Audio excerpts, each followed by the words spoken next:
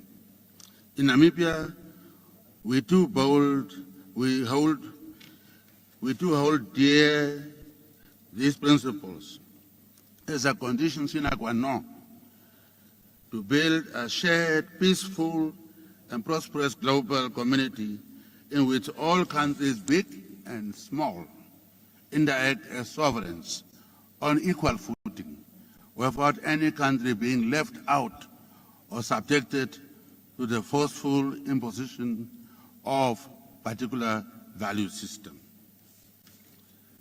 The African Union has themed this year the year of the acceleration of the African Continental Free Trade Area implementation. Namibia is at an advanced stage in the development of its green hydrogen industry and the supply of critical raw materials, including lithium, which is needed for the green energy transition as part of our fight against climate change. We invite you to come and invest and assist us in the development of the green energy infrastructure to consolidate regional energy value chains and offtake agreements. We are open for business. In conclusion, I trust that this dialogue will elaborate on some of the crucial modalities of how an expanded BRICS Plus will function in the best interests of all its members. We hope that will not be divided like United Nations, which has a Security Council for the few of the veto powers and a General Assembly for the majority of member states who don't enjoy the same privilege of a veto. We believe that an important global grouping of nations such as BRICS, which is born from a collective desire of the countries from the South to make the international order more just and equitable and favorable to peace and development for all, will, if that we do that, will go down or break down the barriers of division, confrontation, and conflicts. I wouldn't like, if we are going to have, and I don't know the conditions for membership for others, I wouldn't like to see we're going to have a BRICS, the original members, to be like United Nations Security Council, and the rest will be others, will be General Assembly members, no veto right. In that case, we are not adding anything. We are going to have a group of original members who will be the Security Council 5 with veto rights, and we come in, if you come in as BRICS and others. Are you going to be named one by one, or just others who don't have any veto power or say? We must first report to you maybe, and then you approve, and then we can then say we are members. That kind of a situation is not going to be good. So since we are starting a new organization of equals, I'm not saying because Namibia is very small, but I'm saying because Namibia fought for freedom against South Africa, not Cyril South Africa, the other one, and we won. So therefore, I want equality, and I would like to know what are the conditions under which we, the small countries, will be members of the formed BRICS. With these very few remarks, I look forward to further engagement during this dialogue, and I thank you very much.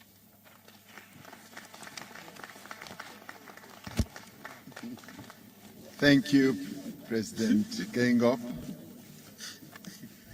BRICS does believe in equality, and I can assure you there won't be any UN Security Council effect in BRICS, with some countries having a veto power. Our belief in equality and respect is what really defines what BRICS is all about. So be rest assured, your fears must be waylaid. So fear not, my dear President. I now want to call upon His Excellency President Ibrahim Ghali, President of the Sahrawi Arab Democratic Republic, to take the floor. فخامة الرئيس السيد رامابوسا رئيس جمهورية جنوب أفريقيا الرئيس الحالي للمنظمة Your Excellency, Mr. Ramaphosa, President Ramaphosa, President of the Republic of South Africa and the current chair of BRICS, Excellencies and honored presidents of BRICS member states, distinguished heads of delegations representing the BRICS group, colleagues, Your Excellency, and the guests of Africa. Ladies and gentlemen, at the outset, I'm pleased to express my sincere gratitude and appreciation to South Africa, the country of Nelson Mandela, government and people, with his presidency of His Excellency Cyril Ramaphosa, for the gracious invitation that we have received in the name of the BRICS group. And also I wish to thank you for the warm reception and excellent arrangements that have been made for this important event to make this meeting a success. Africa is a continent that has immense potential, vibrant youth, and abundant resources. However, it has suffered and continues to suffer from marginalization, exploitation, and debt that has impoverished many of its countries, hindering their economy and social growth. The Sahrawi Republic believes that peace and stability in our continent depend on the responsibility of the international community, particularly the members of the Security Council, in enforcing respect for legitimacy, regardless of double standards. The Sahrawi Republic addresses you in the 21st century. The peace-loving nations must uphold international law and fight against glaring injustice and continuous violation of its لتدخل مخجل natural من resources أطراف of the Sahrawi دولية Republic continue تسعى to be لفرض exploited by international خيارات parties seeking to أحادية ظالمة impose unilateral بما في and ذلك oppressive على choice مستوى بعض even within the أعضاء مجلس framework الأمن of the الدولي United Nations Security Council, تحول دون تمكين الشعب الصحراوي thus preventing the من Sahrawi استكمال people سيادة from بلده realizing على كامل their تراثه full الوطني. sovereignty over their national territory. وهكذا أصحاب الفخامة والمعالي Your والسعادة Excellencies, honorable إن guests, الجمهورية the الصحراوية Sahrawi Republic تعتبر firmly أن نظاما believes عالميا that a multilateral متعدد global الأطراف system لكي in يلبي order اليوم to meet the تطلعات aspirations of البشرية humanity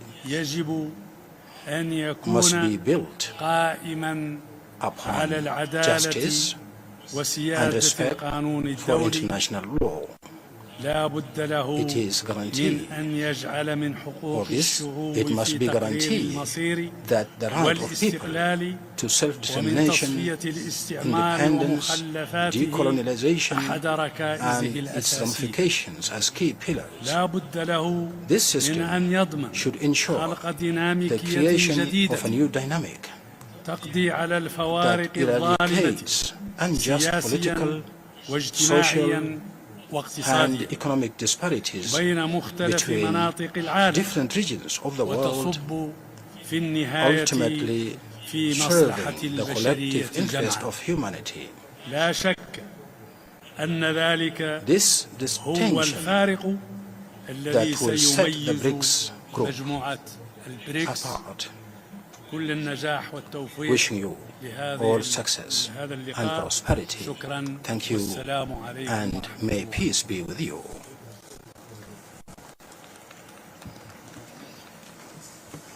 Thank you, President. My next speaker is His Excellency Carlos Villanova, President of the Democratic Republic of Sao Tome and Principe. Sua Excelência Cyril Ramaphosa, Presidente da República da África do Sul, Excelências, chefes de Estado e de Governo do Brasil, da Rússia, da Índia e da China, ilustres chefes de Estado convidados, minhas senhoras e meus senhores, quero em primeiro lugar agradecer o honroso convite que me foi formulado pelo Presidente Cyril Ramaphosa, Presidente da República da África do Sul e Presidente pro tempore dos BRICS, para, na minha qualidade de chefe de Estado de São Tomé e Príncipe, um pequeno Estado insular, participar nesta prestigiada 15ª Cimeira dos BRICS, nomeadamente nesta reunião BRICS-Africa Outreach. Quero igualmente felicitar o Presidente Ramaphosa pela excelente iniciativa de ocasionar, uma vez mais, o encontro BRICS-África. A nossa presença aqui sublinha a importância de forjar parcerias entre os BRICS e as nações de África, um continente repleto de potencial e oportunidades de crescimento, com vista ao desenvolvimento sustentável. Excelências, minhas senhoras e meus senhores, a Aliança BRICS emergiu como uma força poderosa na cena mundial. Representa não só a proeza econômica, mas também o compromisso de promover a colaboração entre nações com histórias, culturas e aspirações diversas. Ao reunirmos-nos, reconhecemos a importância de aproveitar o nosso potencial coletivo para enfrentar os desafios que abrangem continentes e sociedades. O meu país, São Tomé e Príncipe, personifica a resiliência de uma nação que convive cotidianamente com complexidades dos recursos limitados e das restrições geográficas. Encaramos as nações que compõem os BRICS como parceiros valiosos da nossa caminhada rumo ao crescimento e ao desenvolvimento sustentável. Acreditamos que, ao combinarmos os nossos pontos fortes, podemos encontrar soluções inovadoras para desafios comuns, como as alterações climáticas, a redução da pobreza e o desenvolvimento de infraestruturas. Na verdade, uma abordagem colaborativa entre os BRICS e a África pode conduzir a avanços transformadores que proporcionarão a melhoria das condições de vida das nossas populações, no respeito da salvaguarda do nosso planeta. Excelências, o desenvolvimento sustentável não é apenas histórica, é um imperativo moral e uma responsabilidade partilhada. Os países que compõem o BRICS vêm demonstrando a sua dedicação a esta causa, por exemplo, através de iniciativas que promovem as energias renováveis, a transferência de tecnologia e o investimento responsável. Estas são algumas dentre muitas áreas em que a cooperação África reveste-se de extrema relevância. Com efeito, ao alargar essas iniciativas às nações africanas, podemos promover um crescimento econômico inclusivo que ajude as comunidades mais vulneráveis.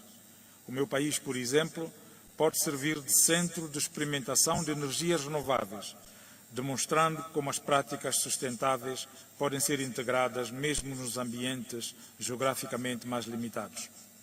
Através do compartilhamento de melhores práticas e cooperação em políticas, poderemos adotar abordagens mais eficazes para enfrentar desafios socioambientais.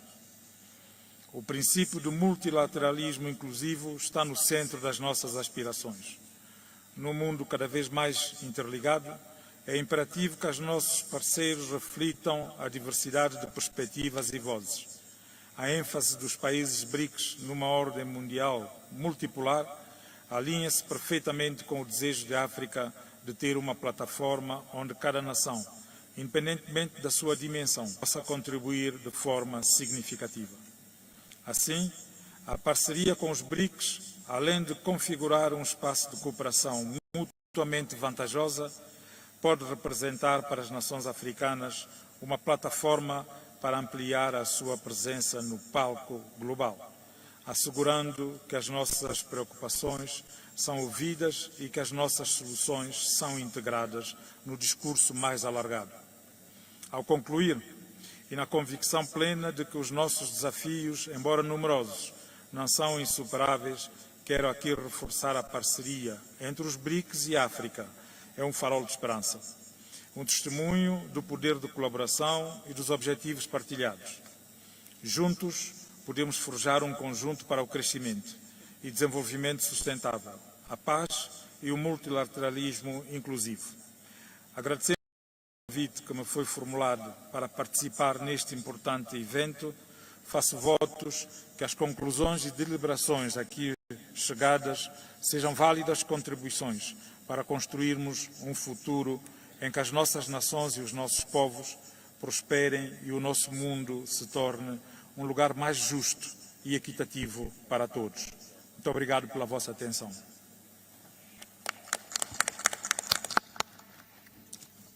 Thank you, President. We now move on to my next speaker, and I ask His Excellency, President Macky Sall, President of the Republic of Senegal. Merci beaucoup, Président. Thank you very much, President Cyril Ramaphosa, dear colleagues of member states of BRICS, and then the invited nations, the General Secretary of the United Nations, ladies and gentlemen. Thank you, President Cyril Ramaphosa, for your kind invitation and then the generous hospitality that we received during this BRICS summit. I would like, before I start, to extend my gratitude, my warm gratitude and congratulations to the member state that has just joined BRICS as a full member, namely Saudi Arabia, Argentina, Egypt, United Arab Emirates, Ethiopia, and then the Islamic Republic of Iran. That is an indication that BRICS is working in the direction of history. So we need to continue with this journey to expand more. So Senegal is saluting the spirit because we would like a new world order that will be more inclusive, more just, and then equitable. In a global context of a world crisis aggravated with the impact of a high-intensity conflict, so I would like to raise 4 priorities that I think are more crucial. First of all, it's very important for us to work on a peaceful world environment in order to attenuate the effect of a crisis and then to avoid an escalation that can lead the humanity to a major crisis.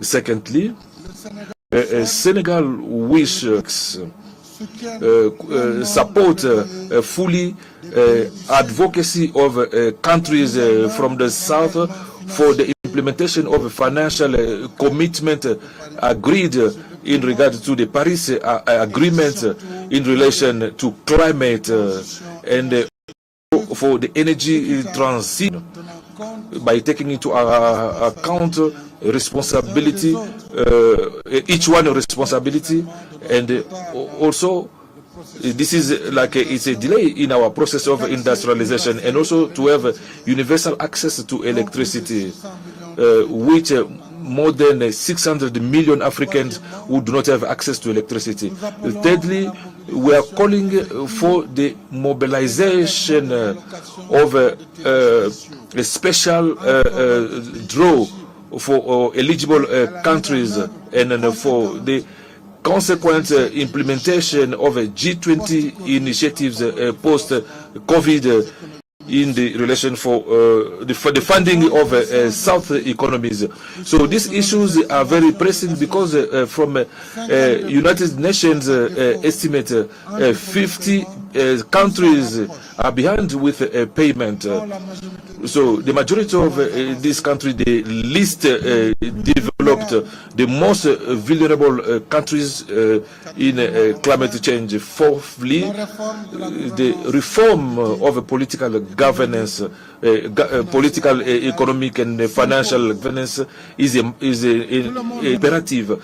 Everybody knows that the composition of main international institutions, their working method, including their process of making decisions, do not reflect the world realities.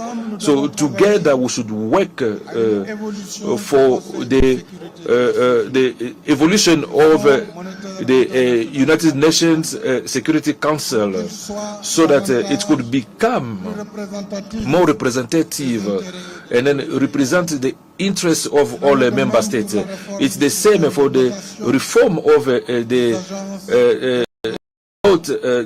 valuation systems in practical, mostly the over-evaluation in countries, in developing countries, in particular in African countries, that's lead and then lead to consequences to have a loan cost that are abusive, that goes even up to 80%, 8 times superior to developed countries.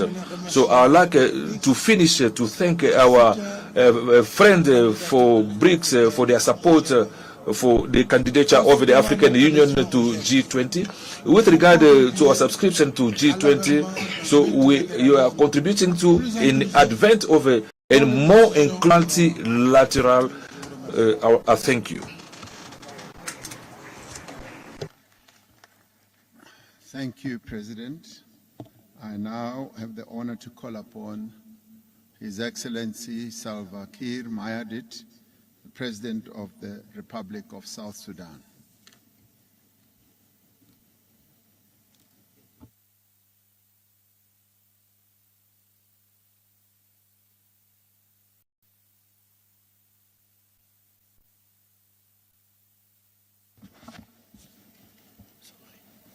Thank you.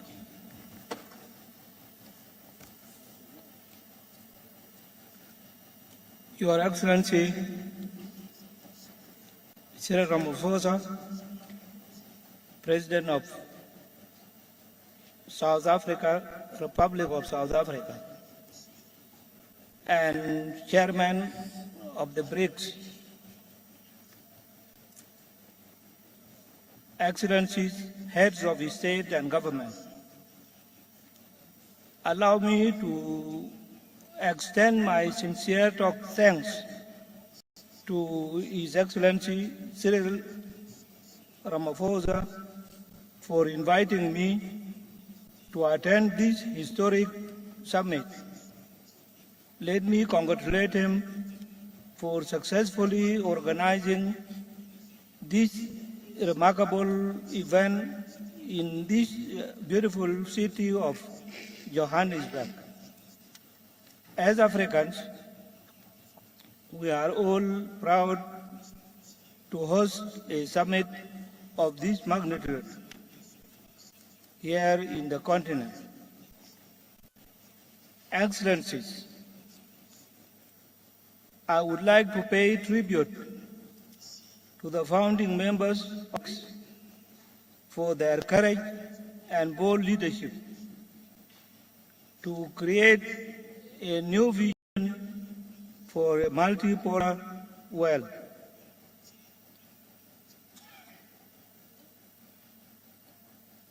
The world that is governed by inclusive and genuine economic interdependence. The theme of this historic summit, BRICS and Africa, partnership for mutually accelerated growth, sustainable development, and inclusive multilateralism captures this new spirit. With the BRICS, people in the global south can now imagine a new world where nations can cooperate and trade on mutually acceptable terms. With BRICS countries, we can enter into economic cooperation without any fear of strategic considerations of certain powerful states coming in between the mutually agreed economic and trade arrangements. Your Excellencies, given that BRICS stands for alliance with our vision of multilateral institutions, I am publicly announcing that South Sudan is interested in joining the bloc, subject to meeting criteria organization. Like other states that have expressed their interest in joining this organization, we hope that BRICS will become for us the institution that believes in and cherish sovereign equality of states, not only in words, but also in its practices. As a young country with numerous development-related challenges, South Sudan will be looking at BRICS alternative financial system as an avenue to borrow from, to fast-track roads building, boost agricultural production, and in the long term build its industrial and manufacturing capacity. Excellencies, ladies and gentlemen, thank you very much for listening.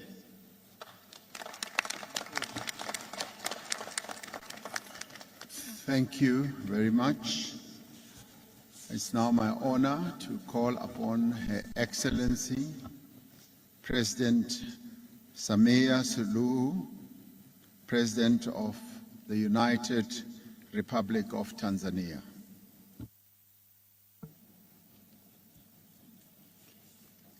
Your Excellency Cyril Ramaphosa, President of the Republic of South Africa, heads of state and government of BRICS member states, fellow heads of states and governments of the African Union member countries, ladies and gentlemen, it is both a pleasure and an honor to join you in this beautiful city of Johannesburg for the 15th BRICS Summit.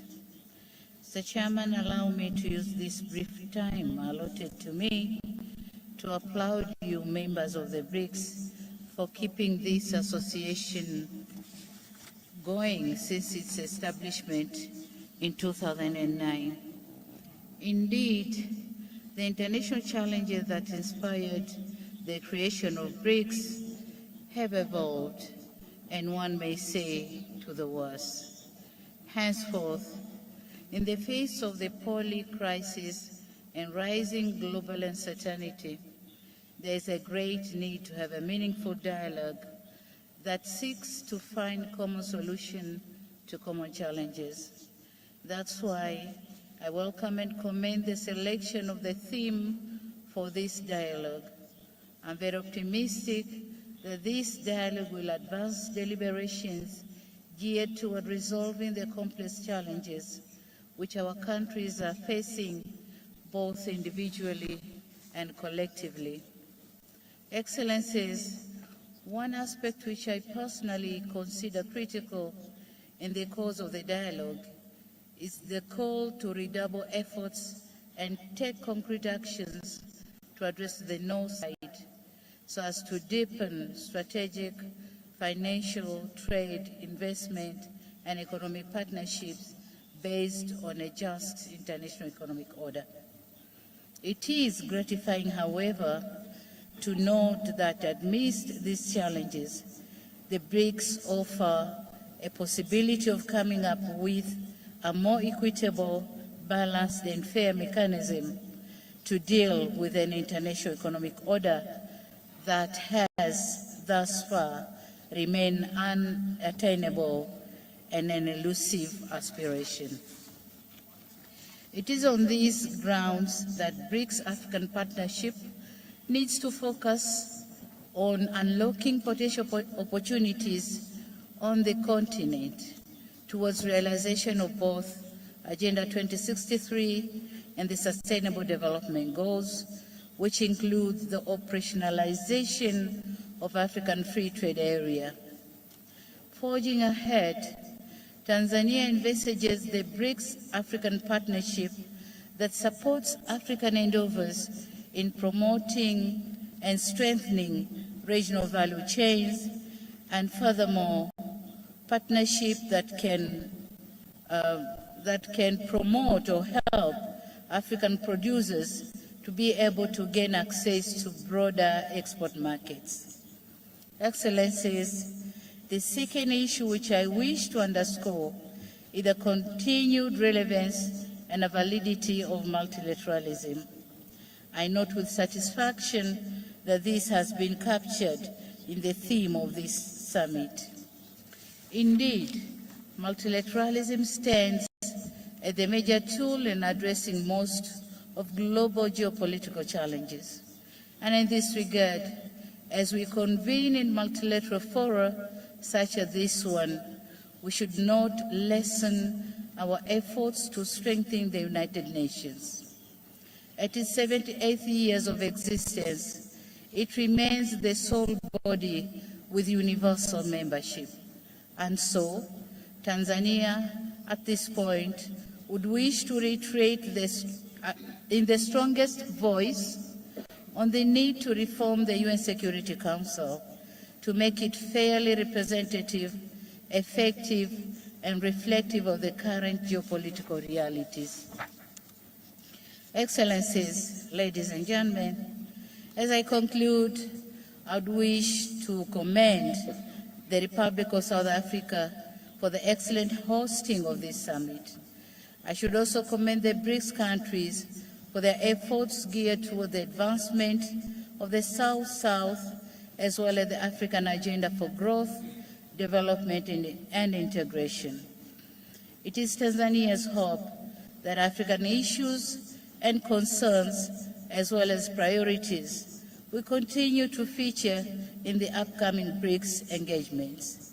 The United Republic of Tanzania is and remains a staunch supporter of multilateralism, more inclusive and fair global system, a well-functioning financial architecture, and a deeper South-South cooperation. This regard to remain a true friend and partner of BRICS in all its interventions. I thank you very much for your kind attention. Thank you, Mr. Thank you, President. Please accept my apology. I have to step out for a while. Deputy President Paul Mashatile, Deputy President of South Africa, will take the meeting forward as I now call upon His Excellency Dr. Joseph Dion Ngute, Prime Minister of the Republic of Cameroon.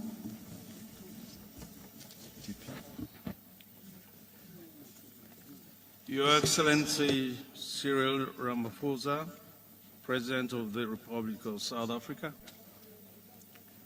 your brother and counterpart, the head of state of Cameroon, His Excellency Paul Biya, received your kind invitation to attend the 15th BRICS Summit here in Johannesburg.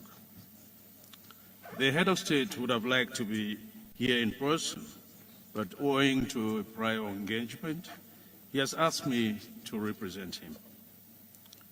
I hereby take this opportunity to express our sincere thanks to you, to your government, and to the friendly people of South Africa for the very warm welcome given to us since we arrived here, and of course, of the excellent arrangements you've made for this summit. At this moment, I would like to pay a vibrant tribute to the leaders of BRICS, their excellencies, Luis Inácio Lula da Silva of the Federative Republic of Brazil, Vladimir Putin of the Russian Federation, Narendra Modi of the Republic of India, whom we heartily congratulate for the successful landing of the space vessel on the south side of the moon. Excellency Xi Jinping of the People's Republic of China, and of course our host Cyril Ramaphosa of the Republic of South Africa.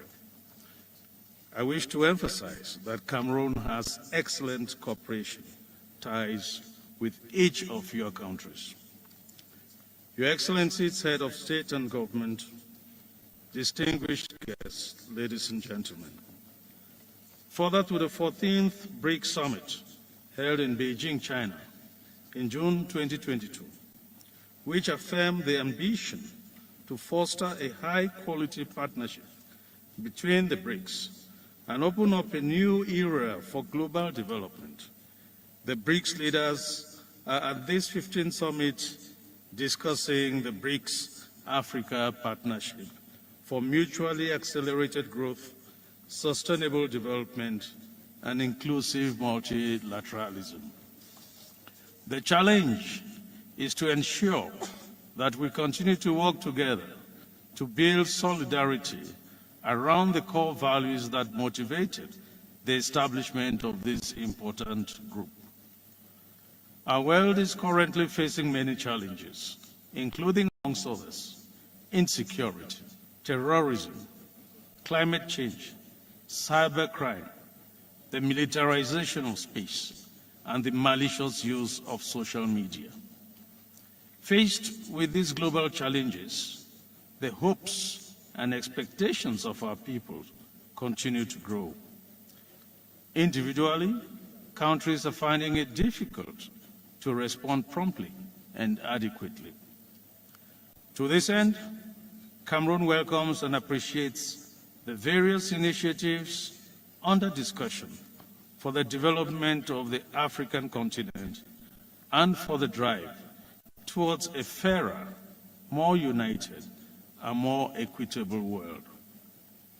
This vision of the world is in line with that of Cameroon, based on a commitment to inclusive multilateralism, respect for the sovereignty of states, and other principles of peaceful coexistence in the quest for shared growth and co-prosperity. Your Excellencies, heads of states and government, distinguished participants, ladies and gentlemen, under the leadership of the head of state, His Excellency Paul Biya, Cameroon is actively engaged in this path.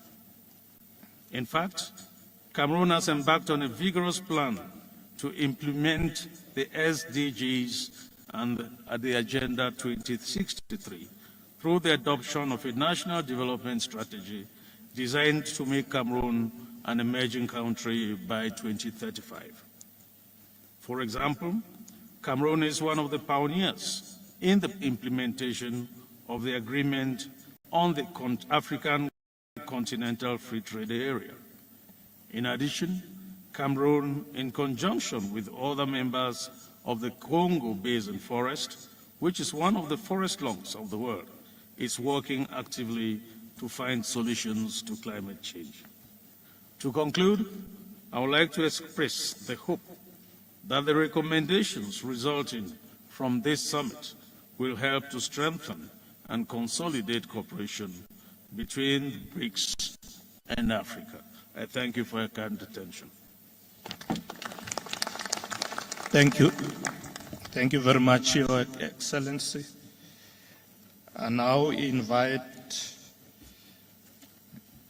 Prime Minister, His Excellency Salef Kezabo of the Republic of Chad. You may make your statement, Prime Minister. Merci, Monsieur le Président. Thank you, President. Excellency, Head of State, members of the BRIC, and then members from the African Union, Mr. the Secretary General of the United Nations, and then Chair of the Economic Regional Community. Allow me to join my previous predecessors to congratulate the President of South Africa, Cyril Ramaphosa, his government, and also the people of South Africa for their warm welcome that reserved to us since we arrived in Johannesburg. Allow me also to inform you that given the last-minute commitment, His Excellency Madramat Idriss Déby, the President of a transition, the President of a Chad, and the President of a Sensat could not travel to be with us today. Therefore, so he asked me to come and deliver his message, the message that I was going to read for you as it is written. I would like to express my gratitude to the members of BRICS for this invitation, which is a sign of consideration for us in CESAT, which will be an opportunity for us to deal with challenges of the time that requires special attention. Excellency, ladies and gentlemen, the theme of this summit titled Partnership BRICS and Africa for an accelerated growth, mutual growth, and then inclusivity. Remind me to remind your meeting that the member of CESAT in a world context to deal with challenges of development, to live together in peace and then political stability. I would like to remind that member of Sensat, there are also other countries that are going through some challenges where the peace and then stability are permanent challenges. So in fact, the security situation in the Sahel region is for our member states a challenge in the fight against terrorism and then violent extremism, especially for the proliferation of light arms and then weapons and criminality that are organized. From 2011 to 2023, we have all witnessed the degradation in Libya that was caused by international powers, which the consequences are still visible in the Sahel. Security situations in our respective countries is progressively degrading, one after the other. The last example is the Sudan, which is living one of the worst period of its history, with the million of people who have been displaced, especially in my country, Chad. Those refugees need urgent help. So we are trying to mobilize. It's now time to ask BRICS and then all of the international community showing solidarity. The member states of Sensat are facing this situation with responsibility and then determination in order to ensure their part in history and then their contribution on human development. Regardless of these challenges, member states of Sensat, especially Chad, are a country of economic opportunities that will interest all the BRICS countries. We've got a young population which got a lot of future ahead of them. Excellency, ladies and gentlemen, member state of our regional economic community possess a lot of economical resources, especially in farming and also on top and then under the surface. Our countries could be excellent partners for BRICS enterprises in these areas that I've just cited. Our countries need to be accompanied so that they can exploit their resources. So BRICS, with their actions, could help member states of Sensat to increase their living standards. So in terms of mineral exploitation and also in the area of agriculture. Ladies and gentlemen and Excellency, nothing can be achieved in an area where there is uncertain economic growth. Nothing of now concrete can be achieved. For this, we're inviting BRICS member states to ask their commercial banks to come and open offices in our countries to facilitate exchange, facilitate development and infrastructure in the backdrop of a world. It's here the place to salute the birth of the new development bank of BRICS. Excellencies, ladies and gentlemen, around us we are observing that the world is changing.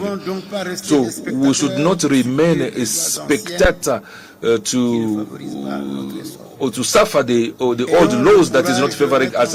We need to have the courage to question all the institutions that came after the World Cup that were created without taking our interests and then the interests of our population. Yes, the world is changing.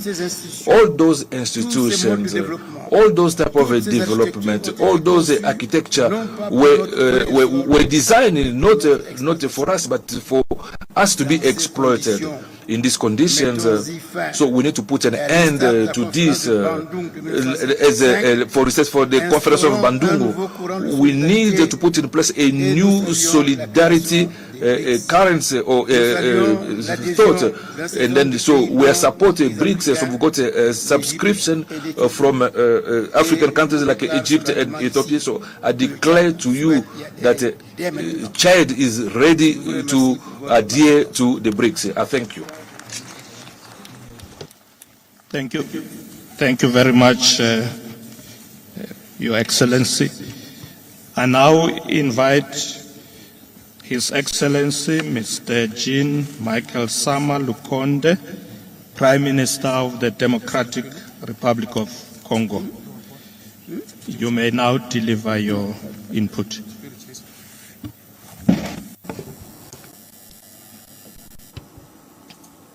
Merci. Thank you. Thank you, President, Excellency, members of BRICS, Excellency, ladies and gentlemen, head of state and government and head of delegations, the Secretary General of the United Nations, distinguished guests. It's an honor for me to be invited in the name of His Excellency, Mr. Félix Antoine Tshisekedi Tshilombo, the President of the Democratic Republic of Congo, to this 15th summit of BRICS. So I would like, as everyone who spoke before me, to thank the government of the Republic of South Africa for the warm welcome that was reserved to myself and my delegation. So this summit is in the backdrop of the change of paradigms in the macroeconomic in the world, and also for our respective countries. So we have the responsibility to find appropriate solutions to big challenges that the humanity is facing, such as COVID-19, the climate change, and also to achieve the SDGs, and also the transition for energy and the biodiversity. Facing all these realities, there's a need to say that a Kati number in Russia in 2019, in Johannesburg in 2023, there are steps that have been realized, namely the one for the existence of the new development bank and then a common fund for exchange of BRICS in order to consolidate the optimism to face the challenges that humanity is faced with. Going in the same direction, we need to bring our contribution in the Democratic Republic of Congo, who is also facing an aggression war in his eastern part. So he's coming to this summit as a solution country, a country that will solution because the Democratic Republic of Congo has a potential which would be very important for the challenges that I've just listed. First of all, taking from its space, it's a big space, 2,345,000 square meters, having 80% of arable land, which is essential for the development for big agricultural projects. My country has got a 50 million of labor, that's of youth in the area of ecosystem. The DRC has a forest of more or less 155 million of hectares, almost 10% of the tropical forest and 60% of the forest of the Congo basin. Again, there's important reserves of natural resources. Natural resources of more than 30 dioxide of carbon, and again with is a forest and wildlife. The Democratic Republic of Congo is ranked the 5th world power in terms of biodiversity. With the response on the energy deficit, my country has got a potential of photovoltaic estimated at 70,000 megawatt, thanks to this natural exposition in the equator line. Again, an important energy potential of almost 37% of African potential and 6% of the world potential. So it's capable to supply 100 megawatts through its Inga hydroelectric dam. Fourth, on the issue of energy transition, it's worth noting that the Democratic Republic of Congo has got beyond 60% of the world's production in cobalt.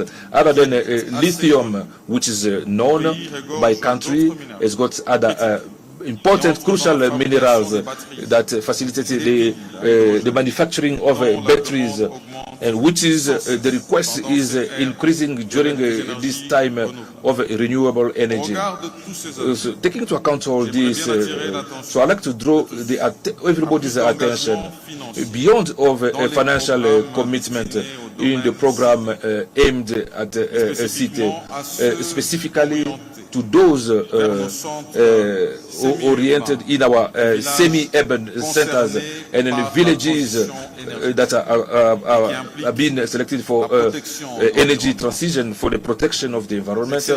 Excellency, ladies and gentlemen, and head of state and head of delegation, the evaluation of potentials that my country is having pushes me to reaffirm its character as a country with solutions, because investments that are being looked for, that are being subscribed in a win-win multilateral cooperation that will allow the world to deal with the challenges that are there.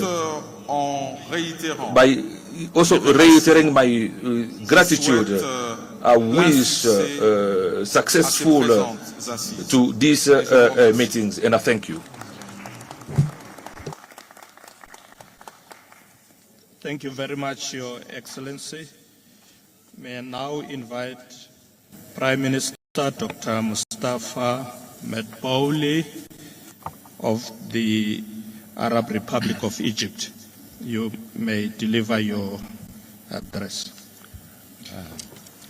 بسم الله الرحمن الرحيم. قامة الرئيس سيريل رامافوزا His Excellency President Cyril Ramaphosa, President of the Republic of South Africa, Your Excellency, Heads of States of BRICS and friendly countries, ladies and gentlemen. It is my pleasure to participate today in this meeting that is being held in the format of BRICS Plus under the theme BRICS in Africa, Partnership for Mutually Accelerated Growth, Sustainable Development and Multilateralism. And please allow me to start to express my deep appreciation for the President of South Africa, for the host of this important meeting in these exceptional circumstances that is the world seeing, which sees unprecedented complexities that has impacted on the developing and countering countries. I would like to welcome the step that is recognized by the BRICS in terms of expanding the BRICS, which I believe that it will make it more effective and more able to express on the international scene. Egypt was keen to enhance the relations with BRICS countries through the participation in various sessions that was held under the BRICS Plus format, and it also joined a new development bank in 2021. And we also look forward for Egypt to be an effective member in the bloc, to contribute in its effort to find practical solutions to address the challenges that are faced by our countries, which require intensify the cooperation in the framework of the cooperation, South cooperation. Please allow me to review the Egypt view regarding the areas that could be that needs to be cooperated on. First of all, there is a necessity to intensify the efforts with one of the most dangerous or one of the risks, that is the food crisis and its implications, through the coordination and intensify the efforts in the frame of multilateral work, also to develop agriculture and food processing, and transfer of agriculture technology, in addition to the Egypt readiness to cooperate with the international community to host an international center to supply and store grains in order to contribute in addressing the food crisis. Secondly, reform international financial structure to make it more fair and responsive to the needs of developing countries, including the mid-income countries, and put mechanisms to alleviate the debt burdens on the developing nations, in addition to the proposals to fix or reform the international financial system. And we also look forward to your support for the initiative for the debt alliance to create a common framework to cooperate with each other in addition to the importance of common work to encouraging the equal deals and trading in local currencies between the BRICS countries and the developing countries, and also with the African countries. Thirdly, importance to build on the COP27 results that was hosted by Egypt in 2022 and enhance the role of the development banks, multilateral development banks, and financial institutions in funding the climate work, and also to implement the outputs of the Sharm el-Sheikh conference and support the efforts of just transition to renewable energy. And in this context, we appreciate the importance of balancing the needs of our countries from energy and to address the climate change. We must uphold the principles of international law and the UN Charter in terms of the relations between nations, and to respect the sovereignty of countries and non-interference in its domestic affairs, to confront the common challenges, and to rely on the tranquilizing policies to reach peaceful solutions for disputes, particularly because peace and stability is a condition to achieve development. Enhance the cooperation between BRICS and Africa to realize the common interest and to contribute to utilize the untapped potentials. And Egypt will use its opportunity in Nepal to push the averages of the integration, and also to push the agenda of 2063 and the objectives of the AFCFTA, with harnessing the Egyptian potentials in terms of the infrastructure and telecommunication and industrial transformation and food security, with the participation of private sector, and through continuous deliberation with our partners in African countries, in addition to mobilizing the funding through adopting the proposal of Nepal. And in conclusion, I would like to confirm that Egypt looks forward to enhance cooperation and continue the common work with BRICS in different areas on bilateral and multilateral level. And Egypt welcomes all initiatives and projects that aim to achieve mutual interest, and thank you very much. Thank you. Thank you very much, Your Excellency. I'd like to now invite His Excellency Mr. Kashim Shettima, Vice President of the Federal Republic of Nigeria. You have the floor, Your Excellency. Your Excellency Cyril Ramaphosa, President of the Republic of South Africa and Chair of the 15th BRICS Summit, Your Excellencies, distinguished heads of state and governments of the Global South, ministers, distinguished ladies and gentlemen.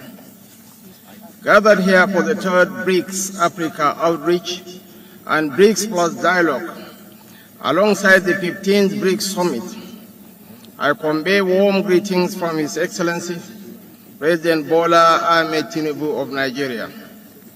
Regrettably, due to pressing official matters at home, he couldn't join us today.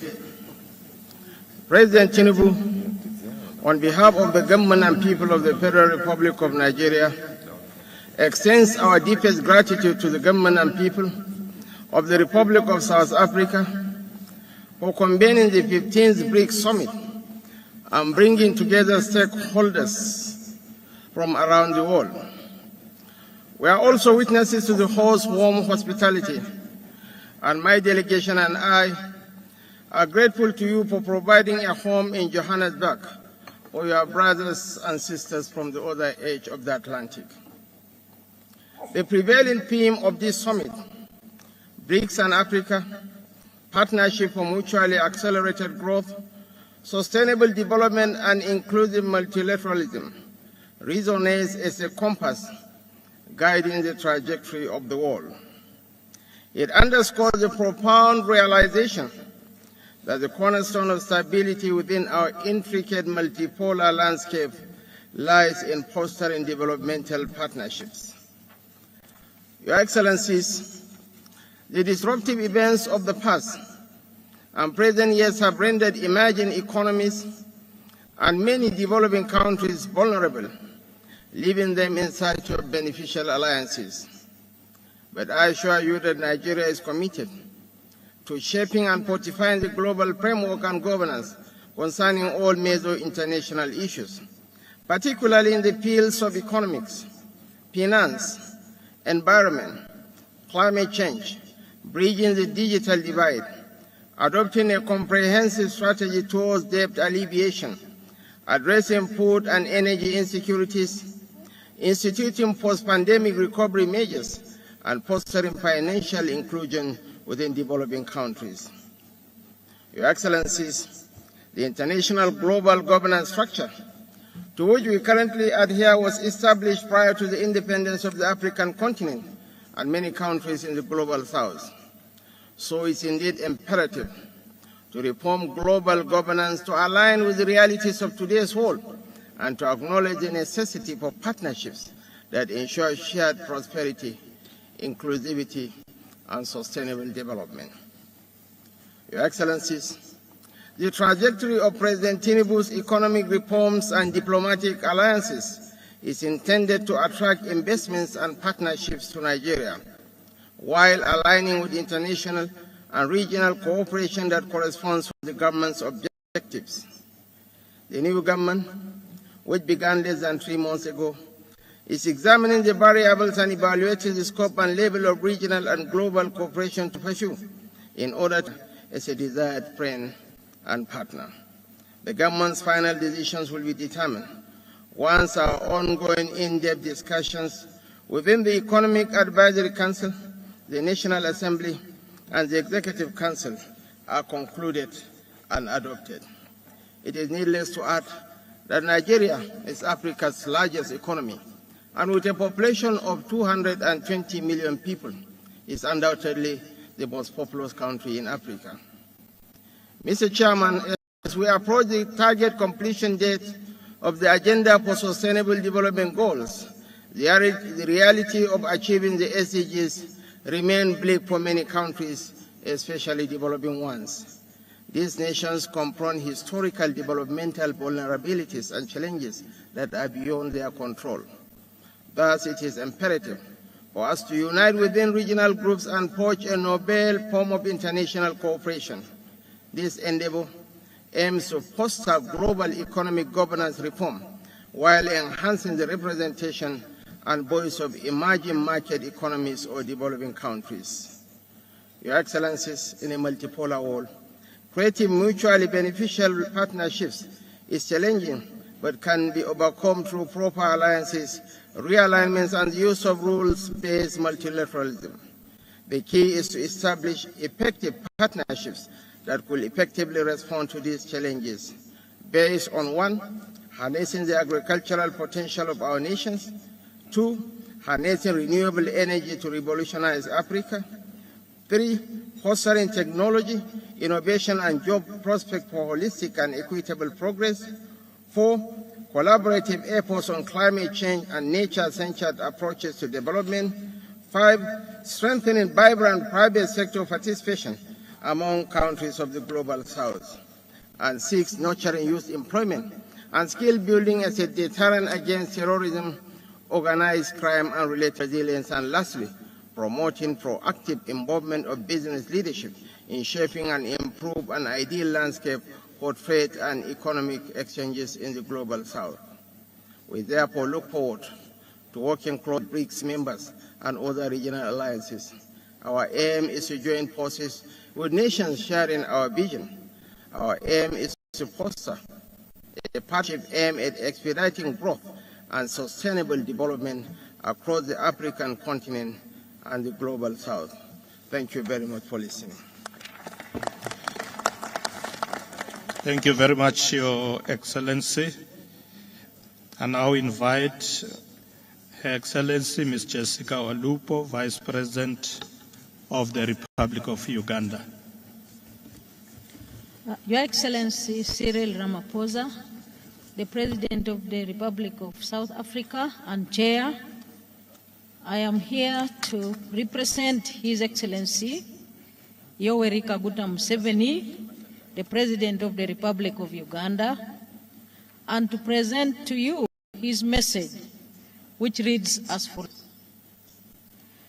Your Excellencies, heads of state and government of BRICS countries and all other invited countries, I have sent Her Excellency, the Vice President Jessica Alupo, Major Retired, to represent us because I had an internal program that had been arranged long before. However, these are our brief comments. The human race has been here for 4.5 million years. Ever since, during all that time, man has faced two major oppressions. These are oppression by nature, e.g., disease, hunger, droughts, floods, earthquakes, etc., and oppression by fellow man, e.g., slavery, imperialism, aggression, feudalism, dictatorship, etc. Man has been responding to both oppressions.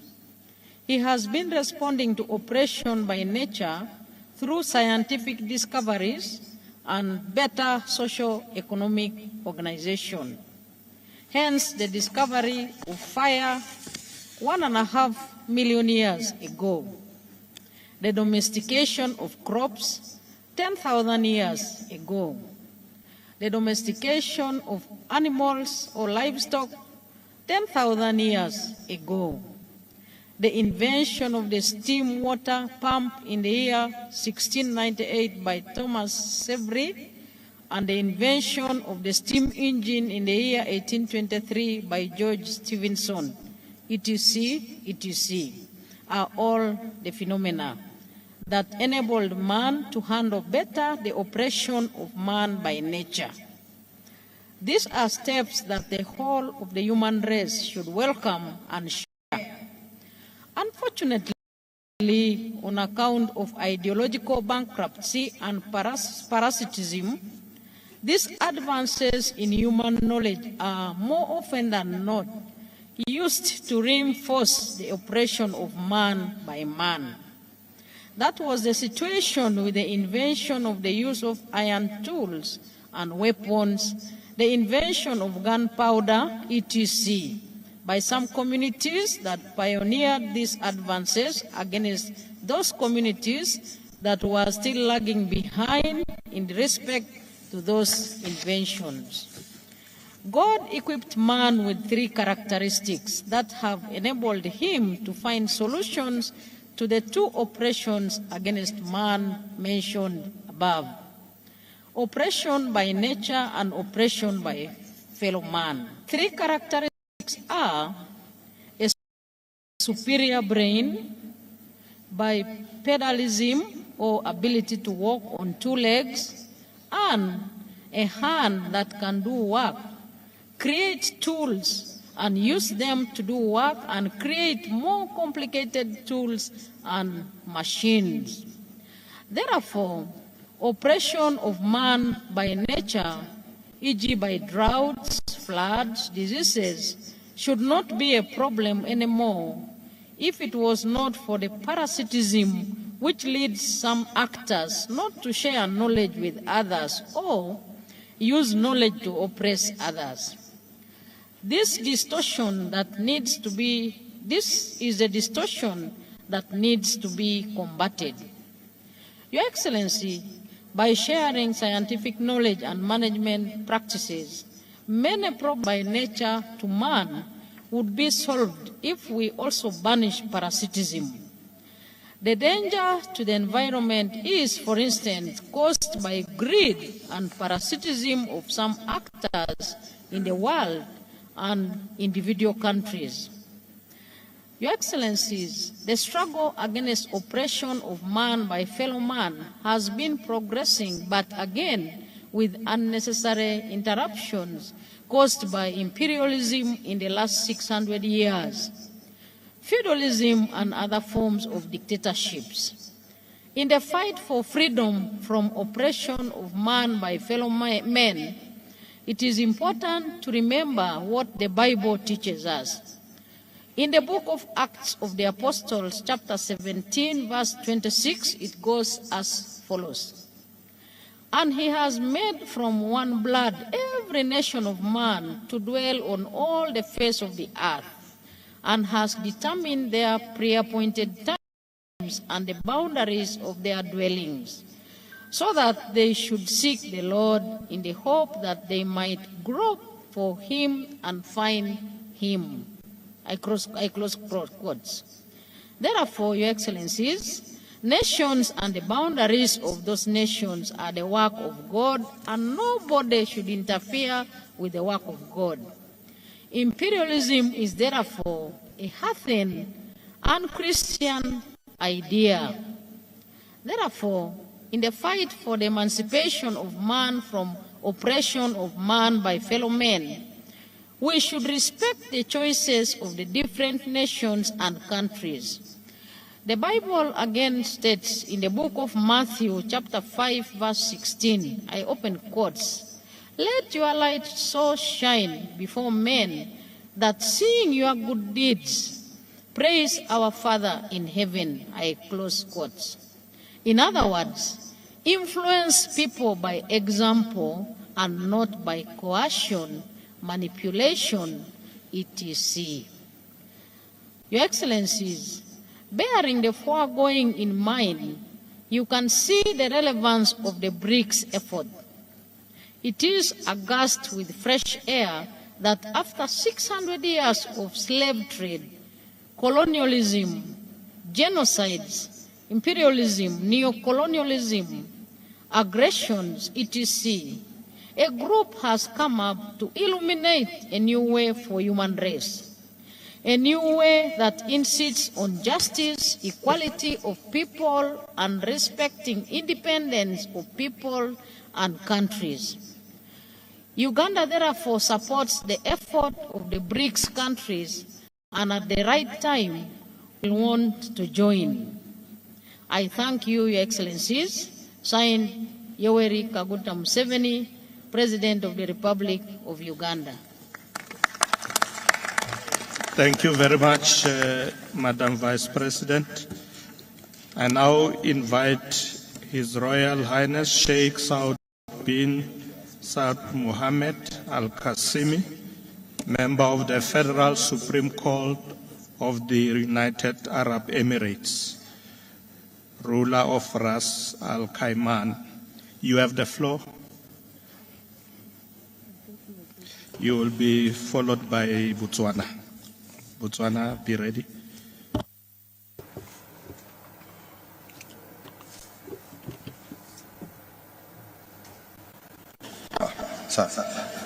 فخامة Cyril Ramaphosa, رئيس جمهورية جنوب of the Republic of South Africa, أصحاب الفخامة Your Excellencies, والمعالي رؤساء الدول والوفود, Presidents and their Prime Ministers, ladies and السلام gentlemen, عليكم ورحمة الله greetings. وبركاته. أود في I البداية would like in the beginning to thank الرئيس His Excellency Cyril على Ramaphosa التنظيم الناجح for the successful وكرم organization الضيافة and التي the تلقيناها hospitality that we have حكومة received وشعب جنوب from أفريقيا. the people of South نحن Africa. نقدر We appreciate موافقة قادة the position مجموعة of the BRICS على members ضم الإمارات to include the UAE into this group. In the recent years, the UAE has continued its search to obtain membership in international organizations while committed to enhancing dialogue and international economy, and our approach is to follow cooperation in order to find solutions to the problems facing our world, such as climate change, poverty, and healthcare, education for the most vulnerable segments of society. Many loopholes, economic loopholes or developmental loopholes in other areas, and we would like to take the opportunity to communicate with other countries and peoples within this group and outside the group in order to achieve prosperity at large space that includes all the people of this world. Ladies and gentlemen, Your Excellencies, ladies and gentlemen, the BRICS community, which represents a quarter of the world economy and home to half the population of the world, is prepared to play a pivotal role in shaping international agenda and setting the international agenda in the coming years. In this regard, I see that it is most important to emphasize that United Arab Emirates is considered one of the most of commercial partners, investment partners to the members of the BRICS group, as the non-oil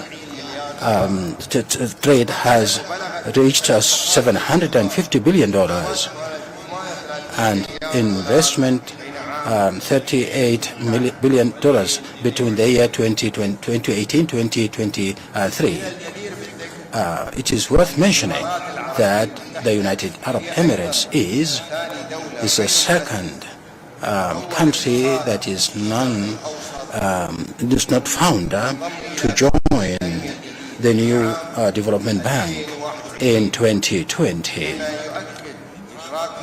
This emphasizes our understanding, a very early understanding of the role that BRICS can play in enhancing international development and economic growth for all.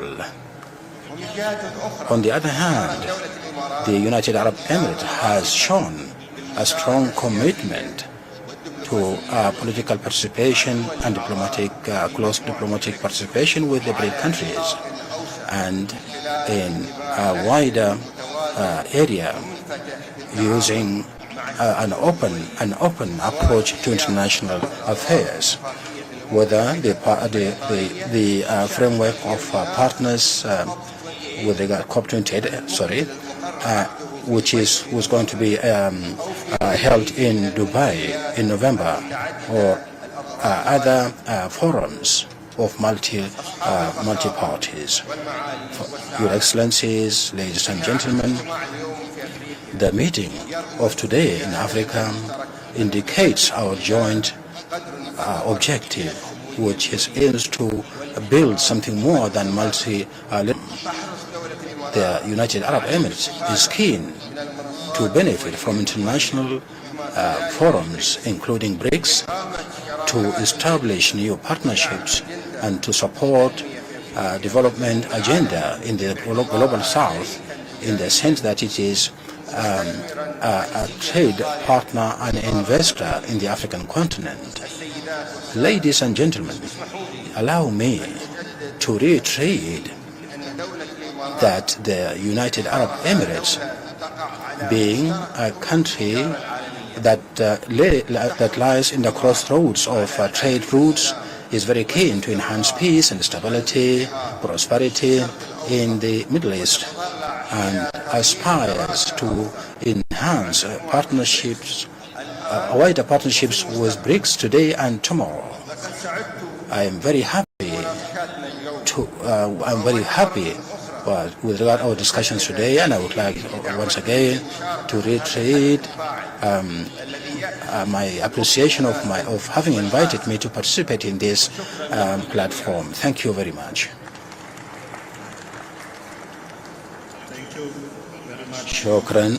Royal Highness. I now invite His Excellency Slamba Tsohwane, Vice President of the Republic of Botswana. Thank you, Mr. Chairman. Mr. Chairman, allow me to recognize His Excellency Mr. Matamela Cyril Ramaphosa, President of the Republic of South Africa and Chair of BRICS, and his deputy. Allow me, equally important, to observe that the BRICS leaders have already been recognized. Allow me to deem protocol as observed. Mr. Chairman, I would like to thank the BRICS Summit host, President Matamela Cyril Ramaphosa of the Republic of South Africa, to have invited His Excellency Dr. Mokgweetsi Eric Masisi, the President of the Republic of Botswana, to participate in BRICS-Africa outreach and BRICS Plus dialogues under the theme BRICS and Africa, Partnership for Mutually Accelerated Growth, Sustainable Development and Inclusive Multilateralism. Unfortunately, due to other pressing commitments, His Excellency the President of the Republic of Botswana, who would have loved to be here, is unable to be here today. His Excellency has delegated me to represent him. Today's theme is apt because it acknowledges and recognizes the important role the BRICS plays in promoting strategic partnerships that spur accelerated growth and sustainable development and inclusive multilateralism, particularly for developing regions such as Africa. Excellencies, it is worrisome that economic growth on the African continent remains sluggish, dragged down by a series of severe and mutually reinforcing shocks, including COVID-19 pandemic, climate change, surging inflation, and low investment growth, food and energy crisis, to mention but a few. Excellencies, despite being by a confluence of shocks, African economies remain resilient. However, there is need to accelerate growth by, among others, scaling up energy investments. 2, increasing the employability of workers as well as the productivity of enterprises through skills development. 3, enhancing digital cooperation and developing dynamic innovation ecosystems. 4, partnering with countries of Global South in creating mechanisms for intellectual property protection and commercialization. 5, strengthening participation in manufacturing global value chains through increasing value-added exports and promoting innovation. And 6, lastly, broadening and diversifying financial products.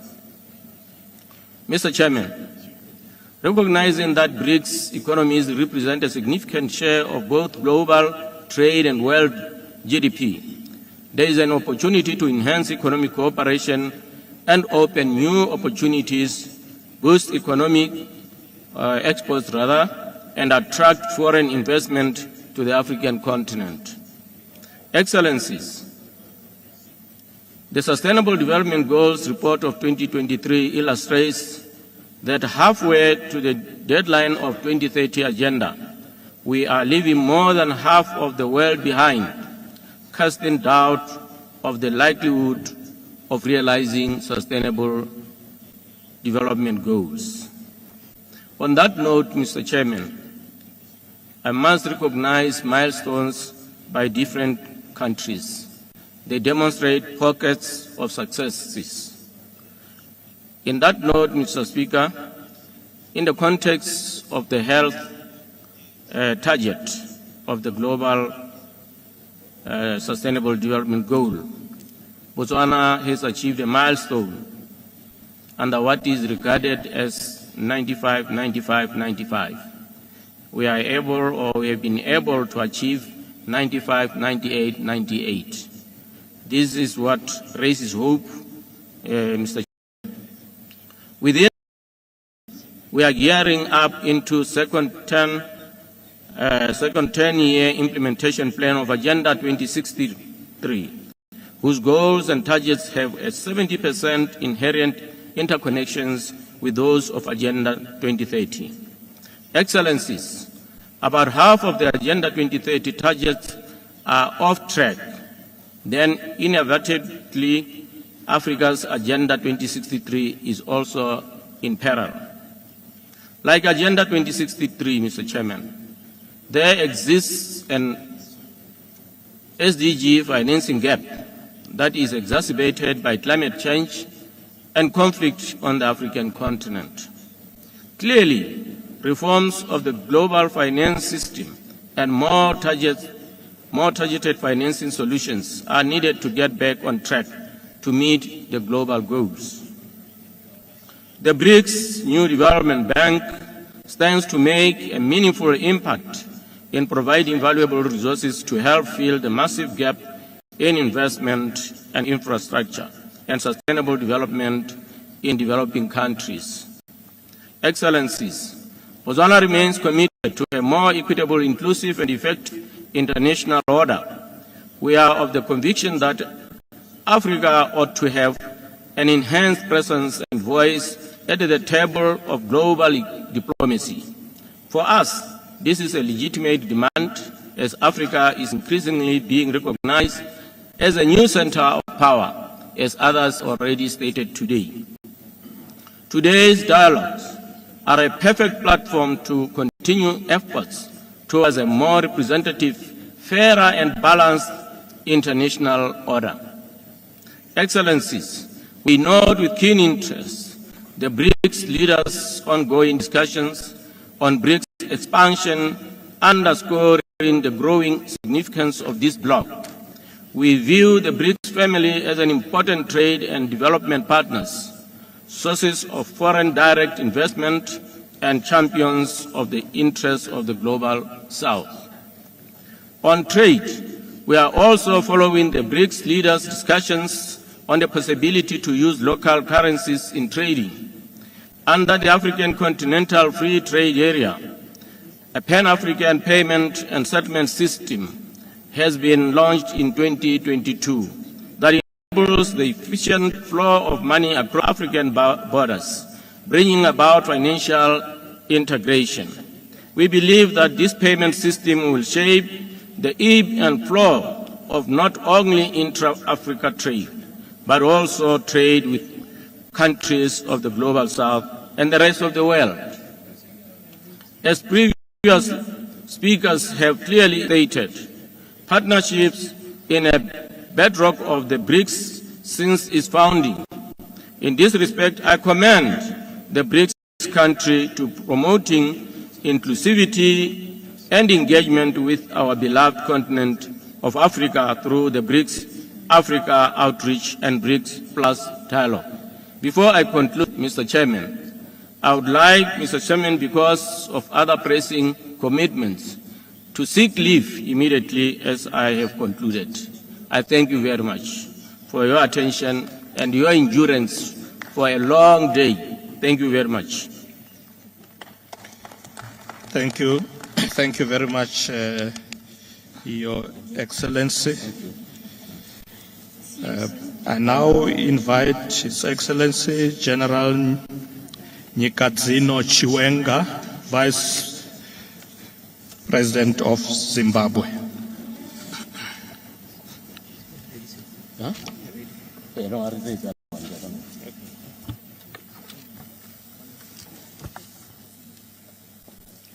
Thank you. Thank you, Your Excellency, President Cyril.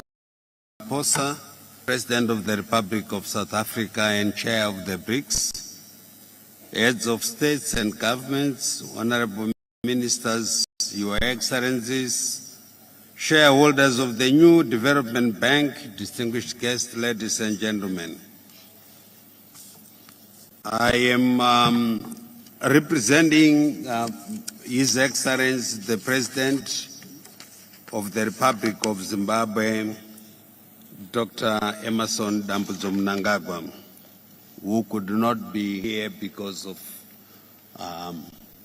we are running currently, we have got an election currently going on in our country. And I caught his message.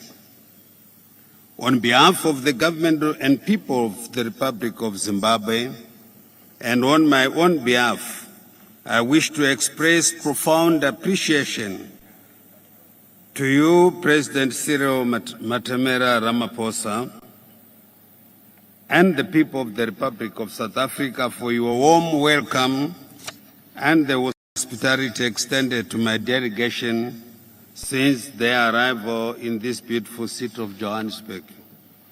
Let me commend you, Mr. Chairman, for inviting me and other leaders of the African countries to attend this auspicious summit and to engage in the dialogue with the BRICS leaders. Your efforts to ensure that the African continent is placed on the agenda of BRICS are highly commendable. Mr. President, your lobbying for concrete support from the BRICS nations towards Africa's development is indeed an attestation of South Africa's commitment those of the Pan-Africanism and South-South cooperation. Excellencies, this summit comes at a time when some countries from the global north are politicizing and weaponizing the global economy at the detriment of small and developing nations. The world is under pressure from multiple complex and interconnected crises, which the strong take advantage of the most vulnerable among the community of nations. Actions that incite conflicts, distort international norms, are now sacrosancted, whilst the Cold War mentality broke confrontation, protectionism, unilateralism, and the imposition of illegal, unilateral, politically motivated coercive measures ensue, encouraged by the powerful countries in the global north. Distinguished delegates, ladies and gentlemen, although global development suffered major setbacks due to the evolving security challenges, this group of emerging economies has upheld the spirit of peace than of war, the spirit of progress than regression, the spirit of openness than isolation, the spirit of cooperation than confrontation, inclusiveness and win-win cooperation. This group has practiced true multilateralism and achieved solid results in pragmatic and mutual coexistence. To us, BRICS is family, and it is our hope that with the joining of more developing countries, BRICS will represent the global south with a louder voice on the world stage. Developing countries should stand together and refuse to be intimidated by imperialist behavior. We should reject zero-sum games, power politics, and unite towards the main goal of building a community with a shared future for mankind. Excellencies, Zimbabwe, like many other countries in Africa, is committed to pursuing a path of sustained economic growth and transformation through continental integration. we are pleased to be working with the BRICS partners to successfully implement our market integration objectives. All African countries and BRICS nations share similar views and interest in improving and reforming the current international order and global governance system. The world needs a just global order which provides the future we want, which leaves no one and no place behind. Excellencies, let me take this opportunity to express the strong and unwavering intent of Zimbabwe to join the BRICS alliance.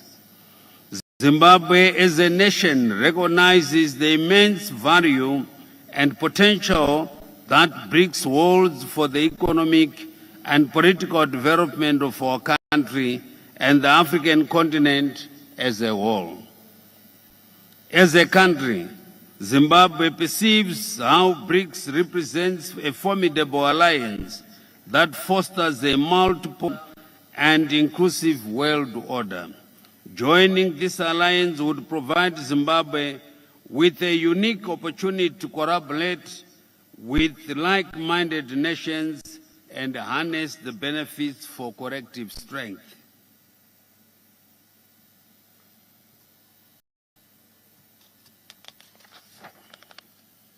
Excellencies, as a country, Zimbabwe applauds the establishment of the new development bank and the proposal to use local currencies between member states in the BRICS and other countries of the South. Like other countries of the South, Zimbabwe hopes to benefit from the new development bank as an alternative source of funding for developmental projects. I am pleased to inform you that despite our detractors to undermine our democracy, which we fought for through the armed struggle, Zimbabwe successfully held the much anticipated 2023 harmonized general elections in accordance with our laws. We are also guided and informed by the SADC principles and guidelines governing elections, as well as the AU Declaration on Principles Governing Democratic Elections in Africa. These were elections in which all parties were free to campaign in all areas of the country. Elections which competing ideas were discussed and debated freely and openly. I took it upon myself as opposition leaders to preach the message of peace, non-violence, harmony, love, and unity before, during, and after the elections. Zimbabweans went out in their millions to define their destiny and shape their future, calmly and peacefully, in full glare of a broad spectrum of international observers and global media. The electorate exercised its democratic right to elect leaders of its choice. Let me assure you that Zimbabwe will continue to be peaceful as we wait for the announcement of the harmonized general election results by the Zimbabwe Electoral Commission in line with our laws. In conclusion, let me assure you that as a country, we are fully behind BRICS in its role on Africa's development, in line with the theme of this summit, BRICS and Africa, Partnership for Mutually Accelerated Growth, Sustainable Development, and Inclusive Multilateralism, cross-court, and I thank you. Thank you. Thank you very much, Your Excellency.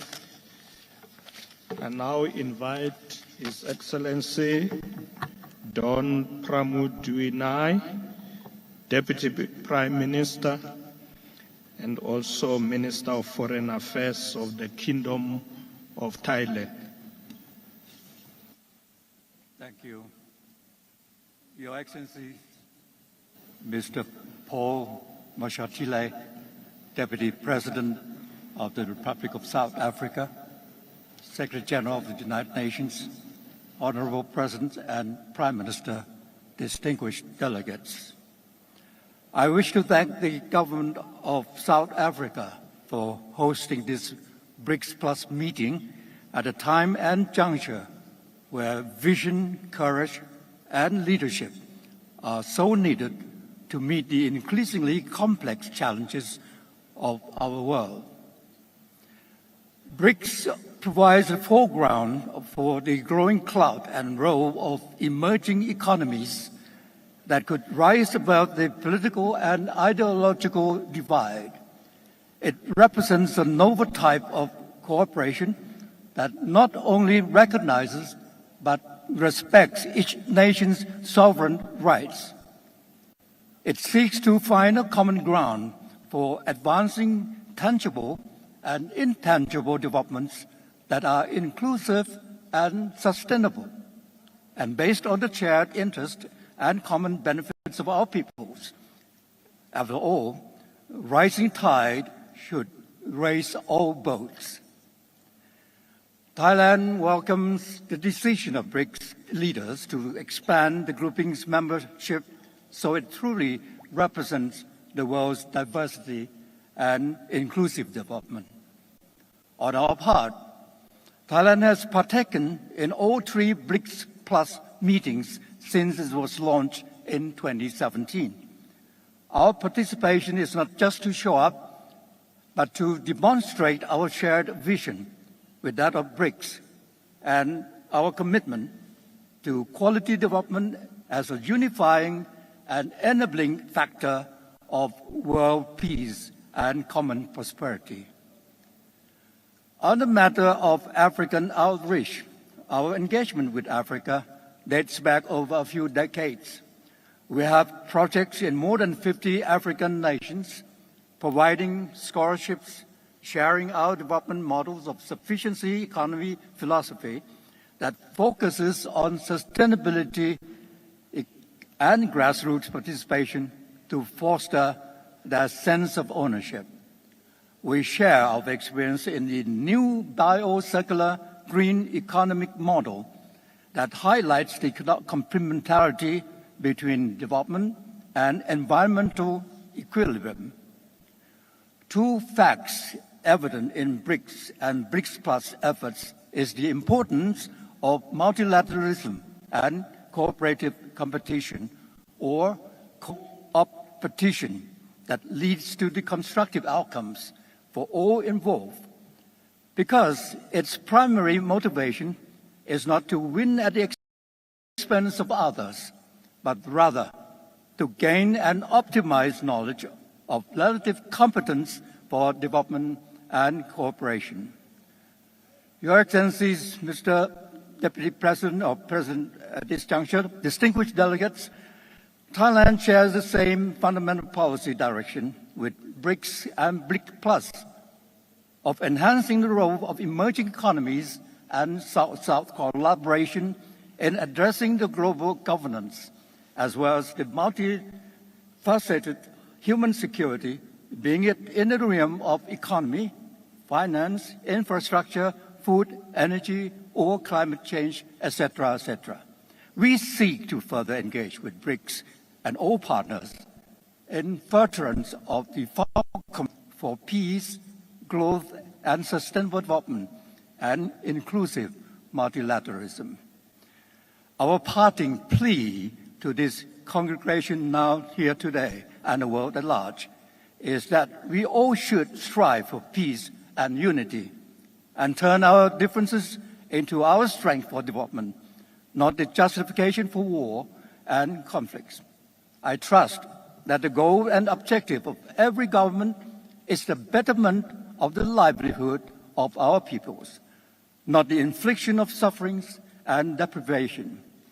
Such is not an unattainable lofty ideal, but our guiding realism as envisioned by the Secretary General of the United Nations in his new agenda for peace. Thank you, BRICS, and thank you, Africa. Thank you. Thank you very much, Your Excellency. I now invite His Excellency Dr. Ziad Abu Amin, Deputy Prime Minister of the State of Palestine. His Excellency President Cyril Ramaphosa, the President of the Republic of South Africa. Your Excellency, the Chair, Paul Mashatelli, the Vice President of the Republic of South Africa. On behalf of President Mahmoud Abbas, the President of the State of Palestine, I convey the warmest regards and deep gratitude to Your Excellencies for inviting Palestine to this summit. And I also convey the greetings of our President to the leaders of the BRICS group, as well as to all the leaders and participants in this important gathering.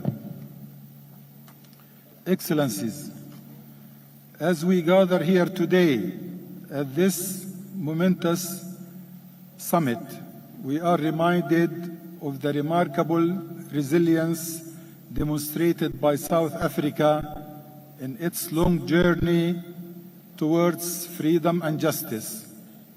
Just as South Africa's unwavering spirit inspired the whole, we, the people of Palestine, draw strength from that narrative of a triumph over apartheid, oppression, and injustice.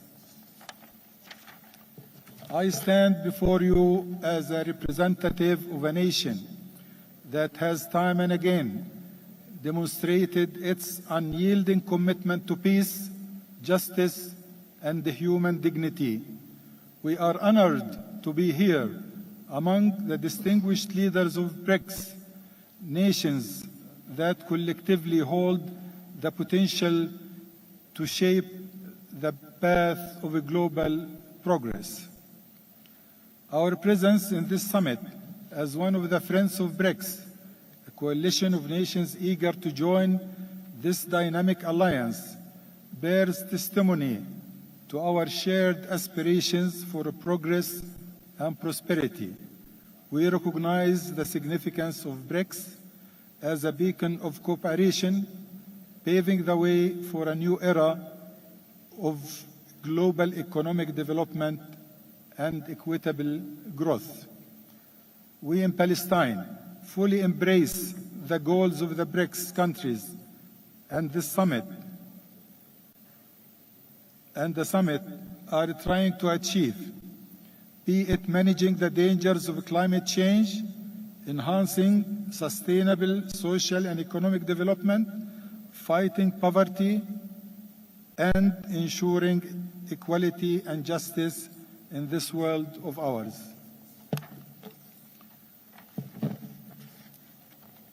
While respecting the BRICS' unique conditions for entry, Palestine hopes that the BRICS nation would consider at some point our request to become an observant or an associate member in this strategic dialogue. We wish to stand shoulder to shoulder with you, so please keep the door open for us to become a part of this vital alliance. We are firm believers in justice, mutual respect, and shared prosperity with the BRICS leaders and countries which the BRICS leaders and countries are promoting. And now, as we set our sights on the future, we call on each of our friends to support us to end the Israeli occupation of our country, to extend international protection to the people of Palestine. It's crucial to support our bid to become a full member of the United Nations. This endeavor represents a tangible step towards ensuring a just and lasting peace in our region. Thank you all for your support for the just cause of Palestine. Thank you. Thank you very much, Your Excellency. And now we invite Dr. Abdul Latif bin Rashid Al Zayani, Minister of Foreign Affairs of the Kingdom of Bahrain. Thank you, Mr. Chairman. Bismillah ar-Rahman ar-Rahim. In the name of God, most gracious, most merciful, Your Excellency President Ramaphosa, President of South Africa, Your Excellencies, ladies and gentlemen, greetings to all of you. I'm very pleased to take part in this forum on behalf of Bahrain and to convey the greetings of His Highness Mohammed bin Isa and his royal and his crown prince, and also to convey their wishes that this summit become a success. Bahrain appreciates the efforts of BRICS in the sense that it is a partner in many countries, to many countries, in enhancing stability and sustainable development in the world, and it welcomes the vision for a fair world and prosperous world for all.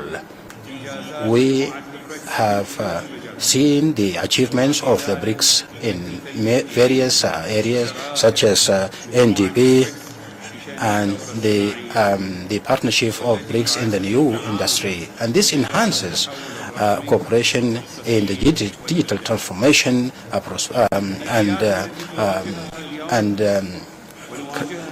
and many other areas. The challenges that we are facing today, it requires stronger cooperation between many countries as possible.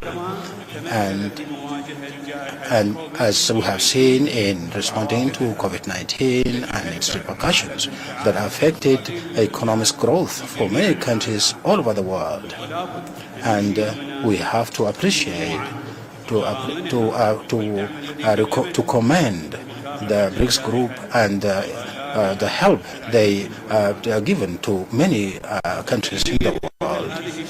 The development of such a cooperative partnership is a major principles in our foreign policy in the Kingdom of Bahrain, and it is a natural extension of the principles of tolerance, cooperation, and tolerance in Bahrain. And for this reason, Bahrain has recently requested joining the BRICS, and we welcome the decision to expand BRICS in this summit, and we congratulate the countries that have been accepted, whose membership has been accepted, and by deepening cooperation between countries of same views on the basis of international law, mutual respect, and comprehensive multilateralism, we can enhance our interests and our joint aspirations in various fields. And we see that there are potential working together and exchange of expertise, building individual and collective capacities in various areas such as trade and sharing of technology, healthcare, and tourism. And we can be able to achieve this by realizing benefits to our countries and also to accelerate prosperity and strategic cooperation which transcends geographical boundaries. Your Excellencies, ladies and gentlemen, I would like to reiterate our commitment in the Kingdom of Bahrain to enhance our relationship with the BRICS group and also the countries that are taking part in BRICS Plus today. We also emphasize that we are very keen to actively engage and participate in the next meetings, and we express our confidence that this summit is going to be a landmark in enhancing continuous cooperation in favor of the whole world. In conclusion, the nations of the countries taking part in this summit and to the nations of the world, we wish them peace, prosperity, and prosperity and peace. Thank you very much.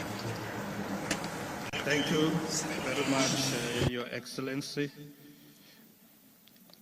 I now invite His Excellency, Mr. Sergei Alenik of the Republic of Belarus, the Minister of Foreign Affairs. You have the floor. Thank you, Mr. Chairman. Mr. President Ramaphosa, distinguished heads of state and governments, dear colleagues and friends, ladies and gentlemen, on behalf of the President of the Republic of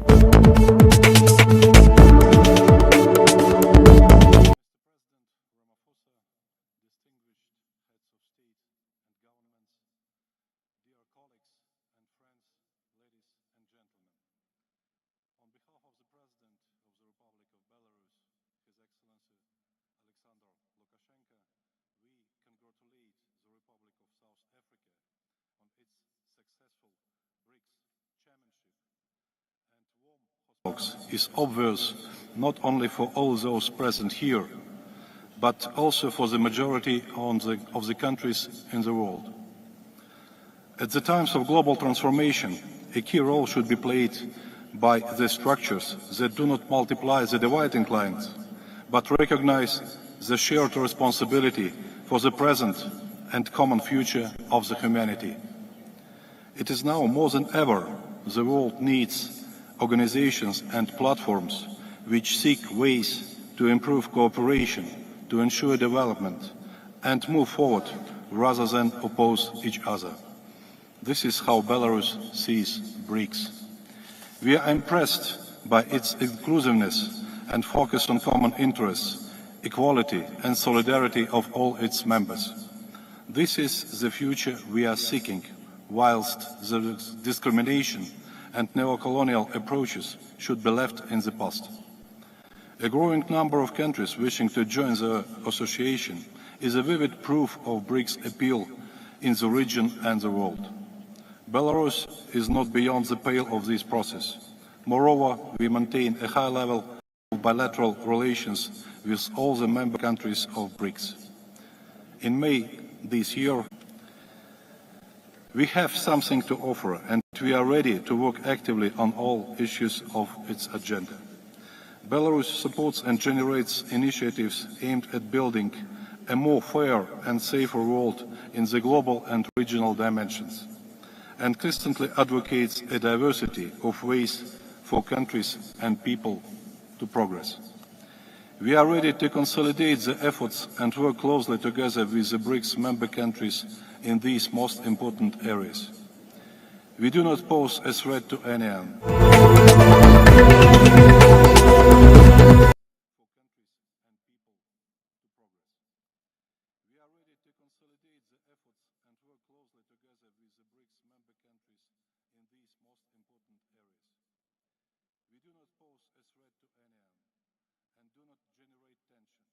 We advocate peace, creation, and sustainable development.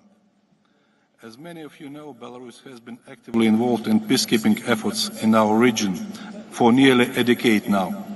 Despite an unprecedented illegal pressure my country is facing nowadays, Belarus is strongly committed to the principles of just world order, peaceful coexistence, indivisible security, and mutual respect among all state actors. Belarus is one of the world leaders in exports of IT services per capita. It's a significant producer of engineering, mining, agricultural machinery, chemical and petrochemical products, as well as food.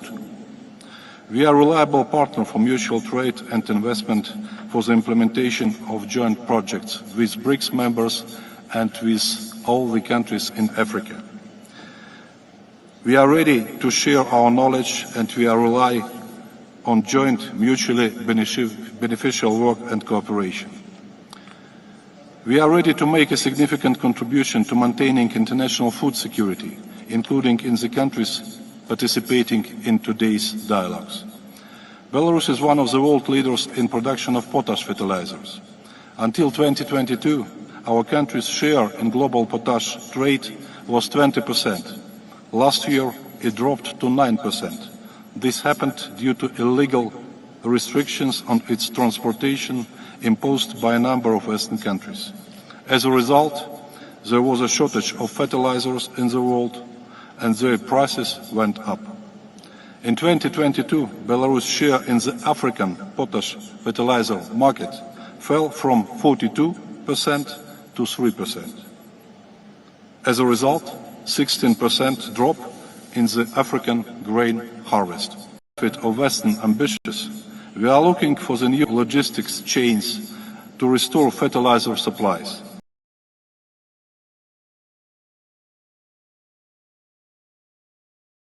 However, this requires non-standard solution and new tools. We are ready to look for them together with you, our esteemed partners.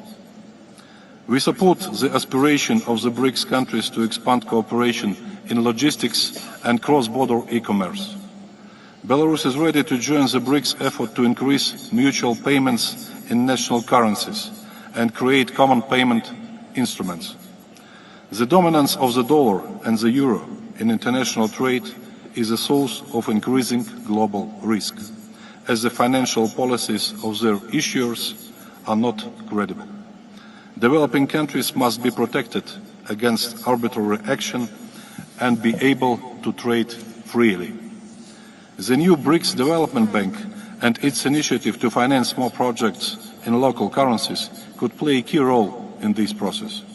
We are interested to kick off the process of joining this young but very promising international financial structure. We are convinced that the solution to the challenges our countries facing nowadays would be facilitated by the combined efforts of various regional formats that have similar goals and approaches. We see such potential for cooperation in the synergy between BRICS, Eurasian Economic Union, Shanghai Cooperation Organization, perhaps other regional formats. We propose to think about the practical implementation of the initiative of the President of the Republic of Belarus to hold a joint summit of these organizations. We also support the initiative to hold the BRICS Sports Games in 2024. If invited, our team will be ready to take part in this significant sports event. Considering current discrimination within international Olympic movement, we believe that all athletes should have the right to show their skills in a fair competition without political speculation. Excellencies, Belarus is confident in the future of BRICS and is ready to work for our common goals and for our common good. I thank you. Thank you very much, Your Excellency. I now invite His Excellency Carlos Pinto Pereira, Minister of Foreign Affairs, International Cooperation and Communities of the Republic of Guinea-Bissau. You have the floor.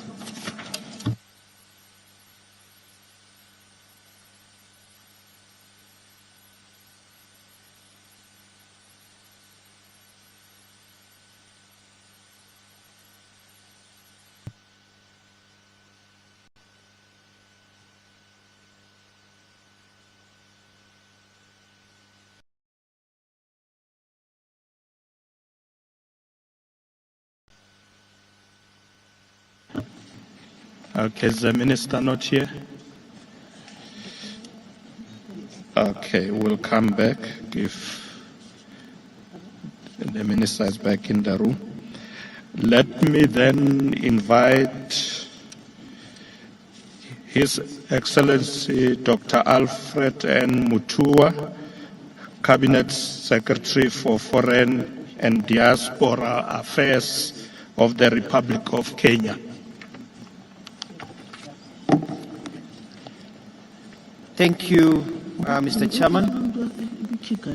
Your Excellency Cyril Ramaphosa, President of the Republic of South Africa and Chair of BRICS, Heads of State and Government from Africa and the Global South, Excellency Ministers, all protocols observed, ladies and gentlemen.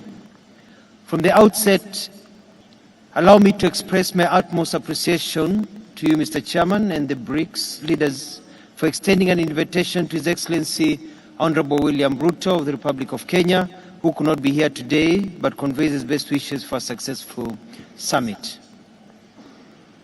When the great King Shaka Zulu was expanding his empire from Natal to Bulawayo here in southern Africa, my ancestors in Kenya were walking long distances to the Indian Ocean coast to bring goods to other traders from the Middle East, Asia, and beyond. The currency of choice then, whether here or the East African coast, was based on what one needed. You exchanged animal hides and got salt, gold and received silk, ivory in return for spices, among other goods. Today, listening to the discussions here at the BRICS Summit and remembering the way we traded in the currency system, which is pegged against most of us, I tell myself that the issues are no longer about if, but when we will adopt a fairer, predictable, and reasonable way of transacting with each other. My ancestors would be shocked, for example, if they woke up today and found that Kenyans cannot use the Kenya shilling to buy goods in the neighboring beautiful country of Her Excellency Samia Suluhu of the United Republic of Tanzania without using an external currency, resulting in high foreign exchange interest and monies lost. Quite ridiculous, to say the least. Last night, during the colorful cultural performances and dinner hosted by Excellency Cyril Ramaphosa, the President of South Africa, he said that our diversity is our greatest strength. This meeting is showing us that our unity, especially the unity of purpose, is the only way forward if we are going to have to change that and be able to benefit from it all. President Lula da Silva, with a Pan-African tone this morning, enumerated the challenges we face in this African continent despite the available opportunities. This has also been echoed very well by the African Union Chair, President Azali Ousmani of the Union of Comoros. They have also stated very well, and many have repeated the same, that what we need is action. Truth be told, for example, many African nations are suffocating in debt that is becoming more difficult to repay. This modern-day slavery of our livelihoods cannot be solved with nice words, but concrete implementation of ideas. The global economy continues to feel the heat from soaring inflation, high cost of debt, and the rising risk of debt distress, slow growth of credit, persistent, disproportionate, and multidimensional impacts of COVID-19 pandemic, as well as the disruptions in the supply chain and the effects of climate change. We propose a systematic resolution of the developing country debt overhang rather than case-by-case debt defaults workouts under the G20 common framework. This debt overhang is a big threat to developing countries' ability to finance development. Now, for avoidance of doubt, we are not saying that we want our debts to be forgiven and forgotten. National geopolitics, it is impossible for many nations to pay their debts and have anything left for development. That is just the truth.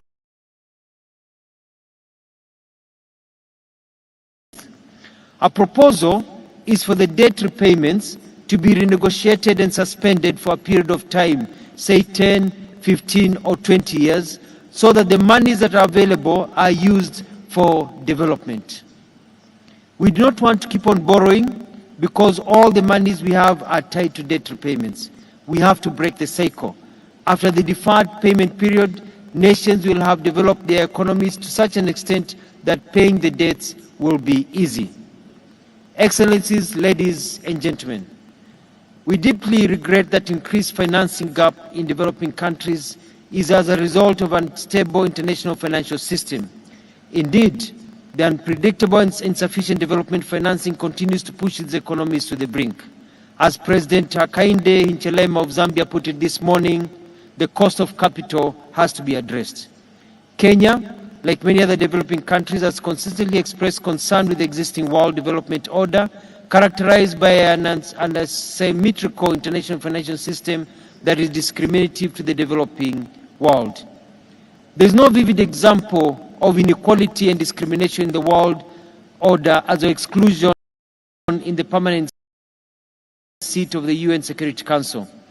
Kenyan stands with the sentiment expressed by many, including His Excellency the President of Eritrea, Lesotho, Ghana, Malawi, Namibia, Senegal, and others.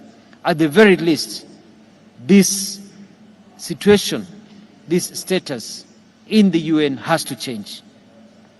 There is an urgent need to broaden as well as strengthen the voice and participation of developing countries in the decision-making and global economic governance as well. We do not want to be participants, but also want to be shareholders. Excellencies, ladies and gentlemen, economic development cannot occur without a stable government. We must all stand together in condemning democratic regimes which usurp the will of the people by overthrowing democratically elected governments, as happened in Niger. We cannot go to an era of coups. Peace, security, and the resultant stability are critical for desired development. In conclusion, ladies and gentlemen, Your Excellencies, allow me to inform you that His Excellency President William Ruto, President of the Republic of Kenya, in his capacity as the chairperson of the Committee of African Heads of State and Government, extends a warm invitation to the African Climate Summit, which is scheduled to take place from 4th to 6th September 2023 in Nairobi, and collectively champion and chart a sustainable path in the fight against climate change. The Nairobi Summit will not be business as usual, but will be the beginning of a revolution that will change the way climate change is managed and funded. We welcome you all. See you in Nairobi. Thank you. Thank you very much, Your Excellency. I now invite Her Excellency Ms. Yvette Giuliani Sila, Minister of Foreign Affairs of the Republic of Madagascar.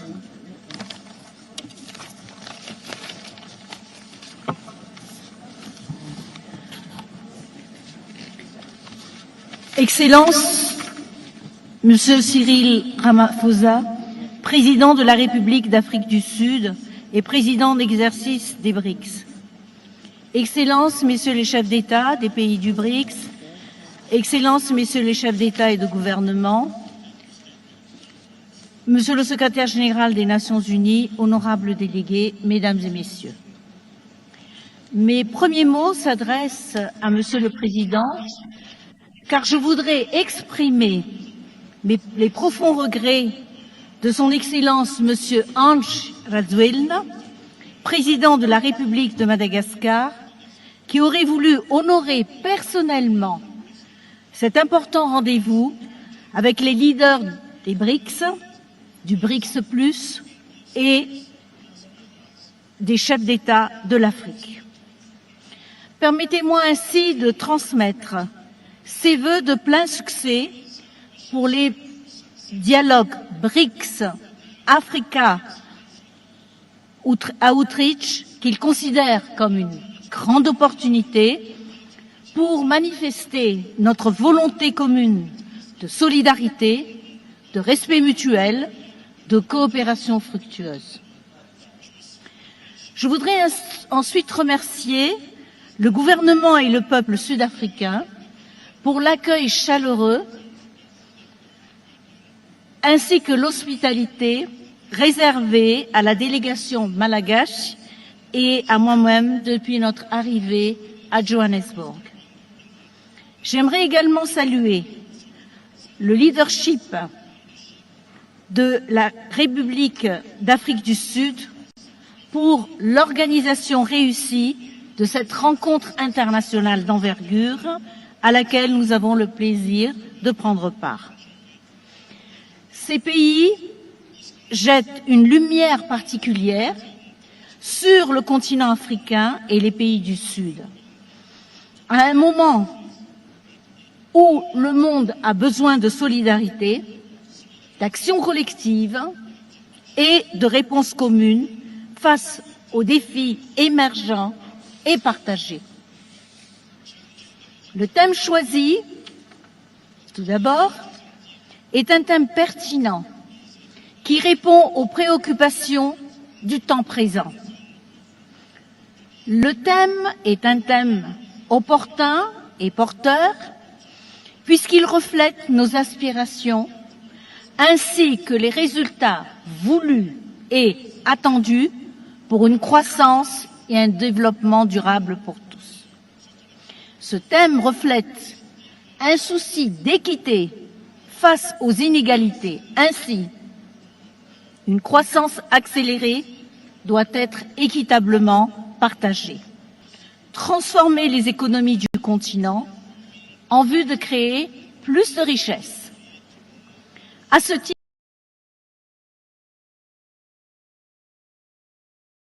nous, pays africains, nous nous attelons au développement et à la diversification de notre marché pour accroître notre part au commerce international ainsi qu'aux chaînes de valeur mondiales. Et tout cela à travers notamment le projet phare de l'Union africaine, la ZLECAf. Aujourd'hui, nous célébrons la coopération avec les BRICS. Que nous apporte donc cette coopération? La coopération entre l'Afrique et les BRICS nous permettent de bénéficier d'un soutien technique et financier. Par ailleurs, l'Afrique compte sur l'augmentation de ses échanges commerciaux, des investissements étrangers directs, ainsi que de l'aide publique au développement en provenance de nos partenaires émergents. Pour Madagascar, nous nous réjouissons particulièrement de la coopération entre Madagascar et les pays membres du BRICS dans des domaines clés du développement tels que, entre autres, les infrastructures, l'agriculture, le renforcement de capacités et encore le commerce. L'objectif de Madagascar, de l'État malgache, est de réaliser les ambitions et les aspirations du peuple, celle de voir Madagascar sur le chemin de l'industrialisation, d'être un pays compétitif et attractif. Dans cette optique, nous avons opéré des réformes porteurs de changement en faveur de mesures incitatives qui ont été initiées en vue d'attirer les investissements massifs sur Madagascar dans tous les domaines du développement, l'agriculture, l'industrie minière, ainsi que la promotion de l'industrialisation, tout cela pour soutenir la création d'emplois et pour apporter de la valeur ajoutée à nos produits.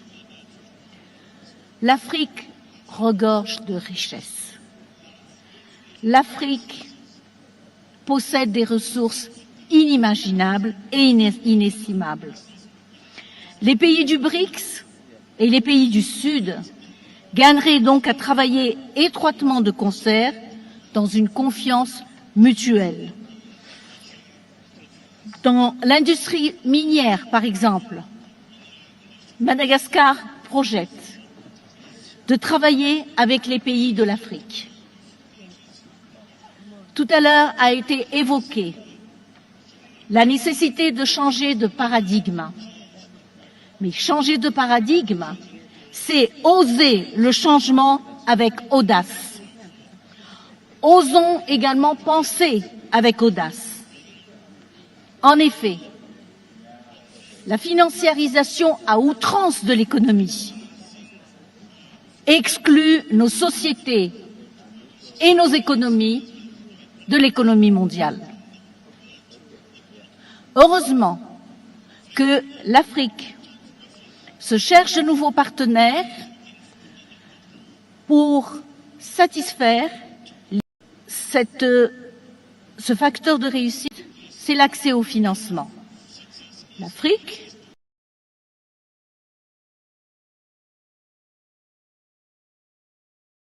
gagne en effet à étendre son partenariat avec la nouvelle banque de développement des BRICS pour soutenir nos gouvernements dans la mise en œuvre de projets de développement durable, à l'instar des énergies renouvelables, qui représentent pour nous une priorité afin de pallier au faible taux d'accès à l'énergie. Mais nous avons un autre facteur extrêmement important, celui-là. L'Afrique, c'est le continent de la jeunesse. La jeunesse, la plus jeune au monde, se trouve en Afrique. Nos jeunes représentent un bassin de potentiel énorme. Mais elle nous questionne et nous lui devons des réponses. Je voudrais terminer en soulignant que croissance et développement nécessitent paix et sécurité. Je ne reviendrai pas sur ce qui a été dit auparavant. Le multilatéralisme inclusif est un moyen efficace pour parvenir à une paix durable, mais il nous faut aussi unir nos voix pour faire primer le droit international. Nous sommes en train d'écrire une autre page de l'histoire, notamment de l'histoire de l'Afrique.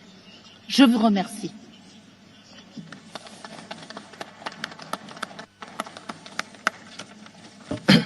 Thank you very much, Minister.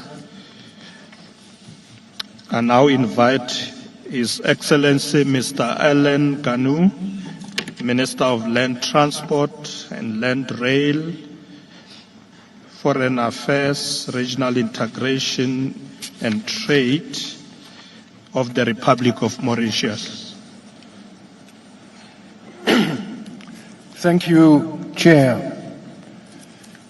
Your Excellency, Mr. Cyril Ramaphosa, President of the Republic of South Africa and Chair of BRICS, Your Excellencies, respected leaders of the BRICS, distinguished heads of state and government, ladies and gentlemen, and dear friends. It is a great pleasure and an honor for me to be here today with leaders from BRICS and the Global South. I wish at the very outset to convey the warm greetings of Honorable Pravin Kumar Jagnnath, the Prime Minister of the Republic of Mauritius, who unfortunately could not be present. Let me express also my gratitude to our brother President Ramaphosa for having invited the leaders of our continent to today's dialogues to engage in building mutually beneficial partnerships for a multipolar world. The BRICS outreach to Africa is a significant and milestone initiative because I am sure you will all agree with me that the current global environment often leaves the impression that Africa's realities and issues are not sufficiently being given due attention. We are indeed glad that BRICS have chosen to partner with our countries. And now, at this juncture, Chair, let me congratulate India for its technological and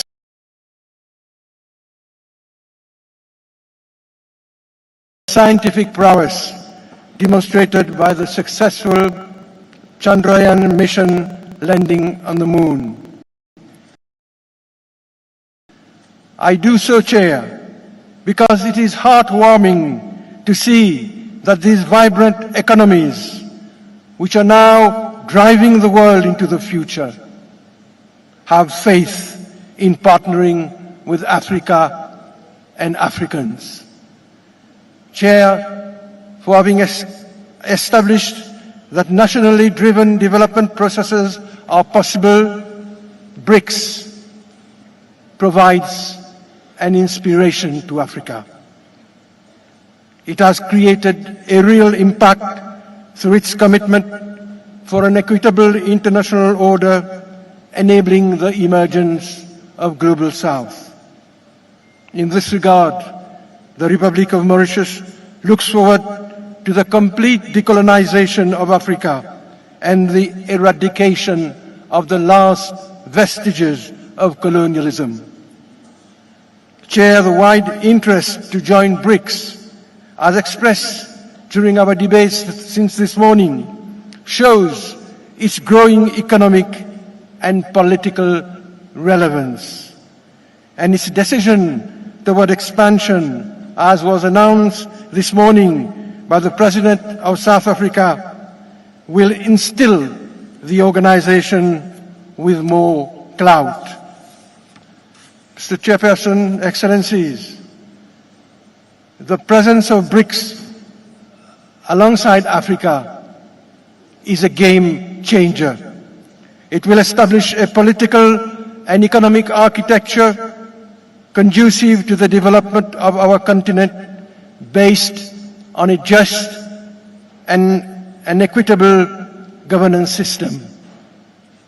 Developing countries and BRICS will focus on issues such as sustainable development, innovation and digital technology, development finance, climate change, peace and security, and the imperative of a multilateral, rules-based world order.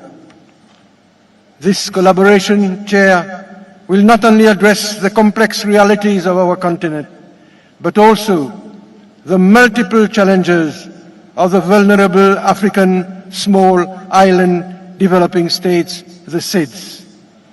The Secretary General of the United Nations this morning indicated that SIDS are today facing an existential threat, and this is no exaggeration. Chair, while Africa can look forward to business proposals from BRICS, African economies can offer large and affluent markets. BRICS can also provide investment finance, which was once the monopoly of the developed world. Mauritius, as the rest of Africa, expects mutually beneficial trade, investment, and economic cooperation. Africa can benefit from the expertise which has propelled BRICS' robust economic growth through technology transfer and development policies. As a strong organization promoting diversity and inclusivity and sharing the values of developing countries, BRICS has rekindled the hope for a multipolar world. Together, we have the opportunity of reshaping the rules and the global governance structures so that they become more responsive to the aspirations of our countries and peoples. Indeed, Chair, many of the long-standing arrangements which determine trade and development do not adequately serve the interest of developing countries. The international financial system is an obvious example and a clear illustration. Our food security, energy security, and even the security of our people are often the first casualties of international events. Close collaboration with BRICS will therefore enable us to collectively chart major decisions in the interest of our welfare and of our common future. Chair, Excellencies, Mauritius believes in regular consultations between BRICS and Africa, which will strengthen our partnership and address issues on the global agenda for a better and brighter future. We are confident that the South African chairmanship of the BRICS will continue to be the voice of the global South and promote inclusivity. Let me conclude, Chair, by reiterating our deep appreciation to the government of South Africa for its invitation to the summit, for its warm welcome and its hospitality. I have done, Chair, and I thank you for your attention. Thank you very much, Minister. I now take this opportunity to invite His Excellency, Mr. Abzir Omajama, Minister of Foreign Affairs and International Cooperation of the Republic of Somalia, Federal Republic of Somalia. You have the floor. Your Excellency, honorable delegates of the BRICS nations, distinguished guests, ladies and gentlemen, Assalamu alaikum wa rahmatullahi wa barakatuh.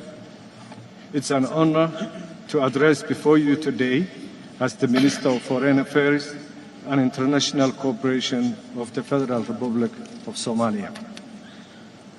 Our journey has been marked by resilience, determination, and the unwavering spirit of our people as we participate in this BRICS conference.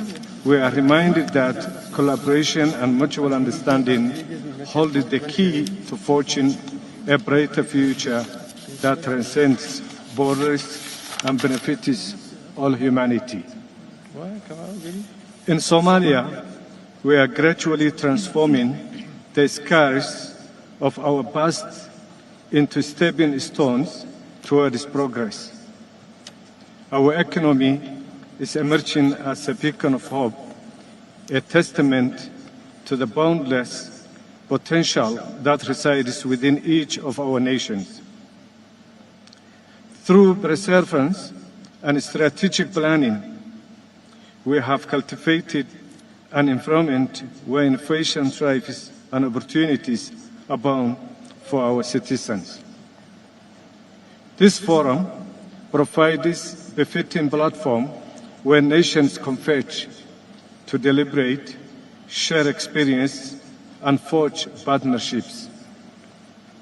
Together, we possess the power to shape policies that prioritize sustainable development, inclusivity, and the eradication of poverty. Your Excellencies, as we navigate the complex web of international relations, let us remain mindful that our shared values and aspirations unite us more closely than our differences may divide us. Our diversity is our strength, and by pooling our expertise, resources, and wisdom, we can tackle the most pressing challenges of our time. From climate change to economic inequality, from technological advancement to public health crisis, our cooperation can be a force for positive change. By building bridges between our nations, we create pathways for cultural exchange, trade, and the exchange of knowledge. It's through these exchanges that we learn to appreciate the richness of our differences and to build a world where every voice matters. Your Excellencies, the road ahead is not without obstacles, but we stand united in our commitment to overcoming them. Let us work collaboratively to ensure that our economy becomes an engine of sustainable growth, generating prosperity for our people. Let us strive to create an environment where innovation is nurtured, where the fruits of development are equitably shared, and where no one is left behind. Having said that, I conclude by reminding all of us that as we engage in dialogue and cooperation, let us be guided by principles of fairness, justice, and compassion. We urge the nations represented here to seize the opportunity to shape a world that reflects the hopes and dreams of every citizen, regardless of their nationality and background. I thank you all. Thank you. Thank you very much, Your Excellency. Your Excellencies, we are now left with 6 statements. Let me just indicate who they are so we make sure we don't miss anybody. So it will be the Republic of Algeria, Republic of Angola, Republic of Gambia, the State of Kuwait, Republic of Mauritania, and lastly, the Republic of Rwanda. Those are the remaining statements for this afternoon or early evening. So what we're going to do is I'm going to ask Minister of Agriculture and Land Reform, Minister Togo Titis, to facilitate the remaining statements. And after that, I will return to close the session. Thank you very much.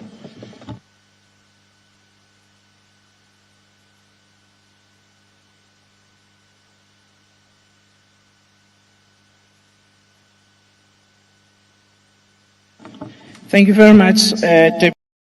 I would now like to invite His Excellency the Minister of Finance of the People's Democratic Republic of Algeria, Mr. Lazil Faid. Over to you, sir.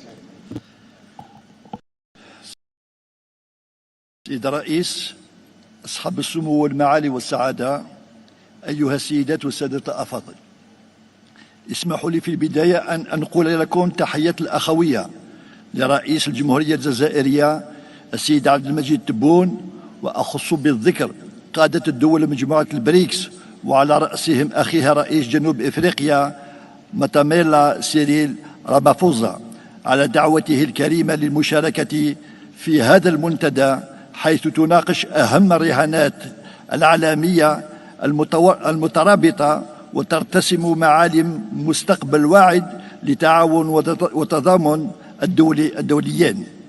سيد الرئيس، إن التغيرات المتسارعة التي يشهدها العالم اليوم أفرزت مزيج معقد من التحديات التي يجب التصدي لها ومن الفرص التي ينبغي استغلالها على أمثل وجه. ففيما يخص التحديات فإن العولمة السعيدة كما وصفت أصبحت اليوم في التراجع، وأطر الشركات متعددة الأطراف قد انتبه انتعاش الأنانيات والتشكيك في الغير والانكماش على الذات، كما بات من الواضح أن السلوكيات الأحادية ومنطق الإملاءات قد فرضت على الدول النامية محل القيم الأساسية للتعاون والشراكة والتضامن.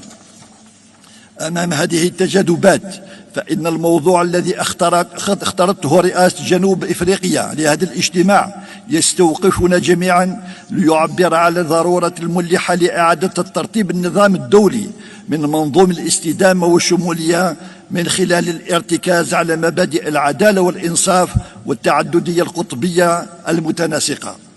إن الجزائر تتقاسم هذه المبادئ الأساسية مع مجموعة البريكس التي تبرز اليوم كمحرك للتغيير الإيجابي في العالم، حيث تشكل مقاربة الشراكات التي تقدمها الدول المجموعات بديلا مجديا للتوترات والانقسامات التي تميز العالم اليوم، وفرصة لبناء نظام دولي منصف ومتعدد الأقطاب قائم على الاحترام المتبادل.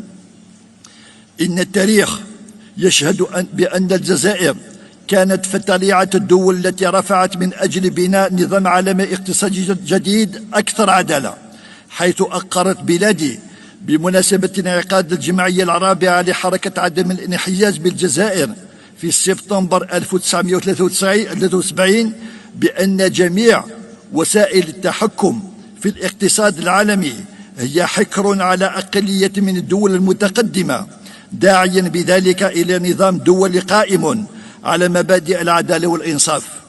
وعليه فنحن نرى أن رؤية مجموعة البريكس ما هي إلا امتداد للتصور الذي طالما دفعت عنه الجزائر منذ العقود. سيد الرئيس، إن الجزائر انطلاقا من تطابق وجهات نظرها مع الدول هذه المجموعة هي حيث رؤية استراتيجية ومبادئ الأساسية تقدمت بترشحها للانضمام إليها من منطق إدراكها أن خيار تحالف وتكتل هو خيار سيادي واستراتيجي وتنموي من شأنه أن يشكل لبنة تضاف لأطر التعاون والشراكات القائمة مع مكونات المجتمع الدول الأخرى، إذ أخذت بلادي علما بالقرار الذي أعلن عنه اليوم قادة مجموعة البريكس القاضي بدعوة 6 دول جديدة للعضوية المجموعة كمرحلة الأولى، وتطلعهم لفتح المجال في المستقبل القريب للدول الأخرى. فإن قناعتنا تظل راسخة بأن الجزائر بتاريخها المجيد ورصيدها الثري في مختلف المجالات بالإضافة إلى موقعها الجيوستراتيجي تقدم في مسعاها لعضوية مزايا جلية باقتصادها في التنوع والنمو التصاعدي بفضل طاقة شبانية خلاقة وموارد طبيعية وفيرة، وهي كلها عوامل تخلق فرص للتعاون المثمر داخل المجموعة. بالإضافة إلى هذه المؤهلات، فإن تمسك الجزائر بأولوية الحلول السلمية للنزاعات وإيمانها بضرورة تغليب مبدأ الحوار في حل الأزمات والاحترام القانون الدولي والدعم القضايا العادلة يعكس التزامها بتحقيق السلم والاستقرار والعدالة على الصعيد العالمي، كما سيعزز تمثيل إفريقيا في نقاشات العالمية. سيد الرئيس، في الختام بودي أن أؤكد مجددا استعدادنا على العمل مع مجموعة البريكس لتأسيس شراكة متينة ودائمة وفق التصور التكاملي يعزز التعاون جنوب ويوثق روابط الأخوة بين الدول الأعضاء يكون فيه الاحترام المتبادل القاعدة الأساسية في تفاعلاتنا. أشكركم على كرم الإصغاء، والسلام عليكم ورحمة الله تعالى وبركاته. Thank you very much, Your Excellency. We'll now move to His Excellency Mr. José Liva Mossano, the Minister of Economic Coordination of the Republic of Angola. Over to you, sir. Thank you.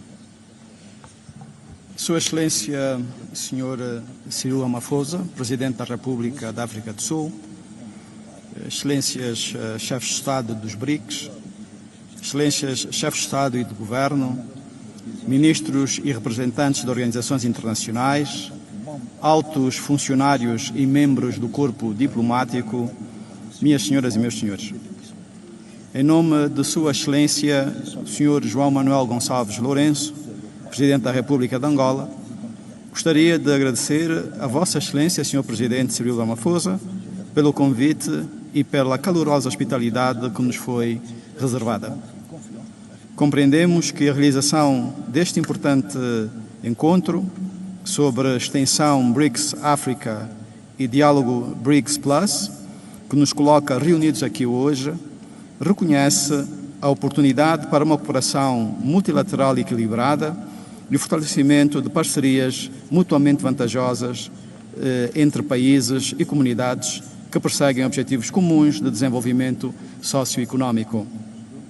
As diversas crises que vivemos mundialmente neste século deixam a clara importância do desenvolvimento sustentável para o continente africano, que tem perto de 18% da população mundial e onde cerca de 60% tem menos de 25 anos, mas que ainda apresenta níveis elevados de pobreza, não obstante as potencialidades económicas que se reconhecem em cada um dos nossos países. A República de Angola é bem conhecida dos BRICS, porque mantém relações diplomáticas e económicas de longa data, que consideramos estratégicas e de imenso valor. Entretanto, para benefício de muitos outros participantes neste evento, e tendo em conta o tempo que me foi atribuído, farei uma breve introdução do nosso país.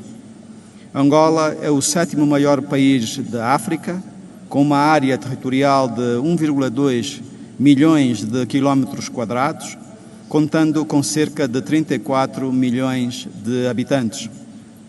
Pese embora apresentar um PIB anual de cerca de 120 mil milhões de dólares e os inúmeros recursos naturais de que dispõe, Angola enfrenta ainda o desafio da diversificação económica e do crescimento sustentável e inclusivo. Assim, entre outros objetivos, definimos como prioridades o desenvolvimento do capital humano para proporcionar melhores oportunidades de inclusão social e de geração de renda.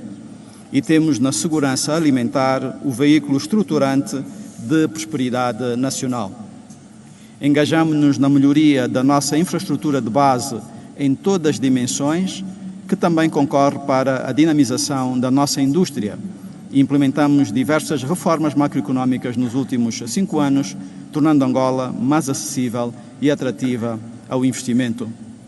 São imensas as oportunidades, desde a agricultura à pesca, exploração de madeira, mineração, produção industrial, turismo, banca, seguros, construção, telecomunicações, etc. Mas gostaria de destacar a nossa grande extensão de terras férteis, o clima favorável à agricultura, os muito grandes rios que atravessam o nosso país e que representam uma boa base para o alcance da segurança alimentar com o apoio dos BRICS e dos parceiros de cooperação aqui presentes. Por último, mas não menos importante, sublinho que Angola é um país que se mantém firme no compromisso com a paz e com a cooperação internacional, baseada na soberania dos Estados e no respeito mútuo entre nações.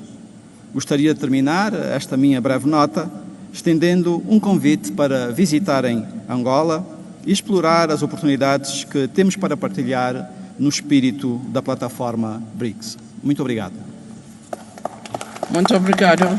Thank you very much, Your Excellency. Just to apologize to everyone, my colleagues, that we did not have the translation in Portuguese.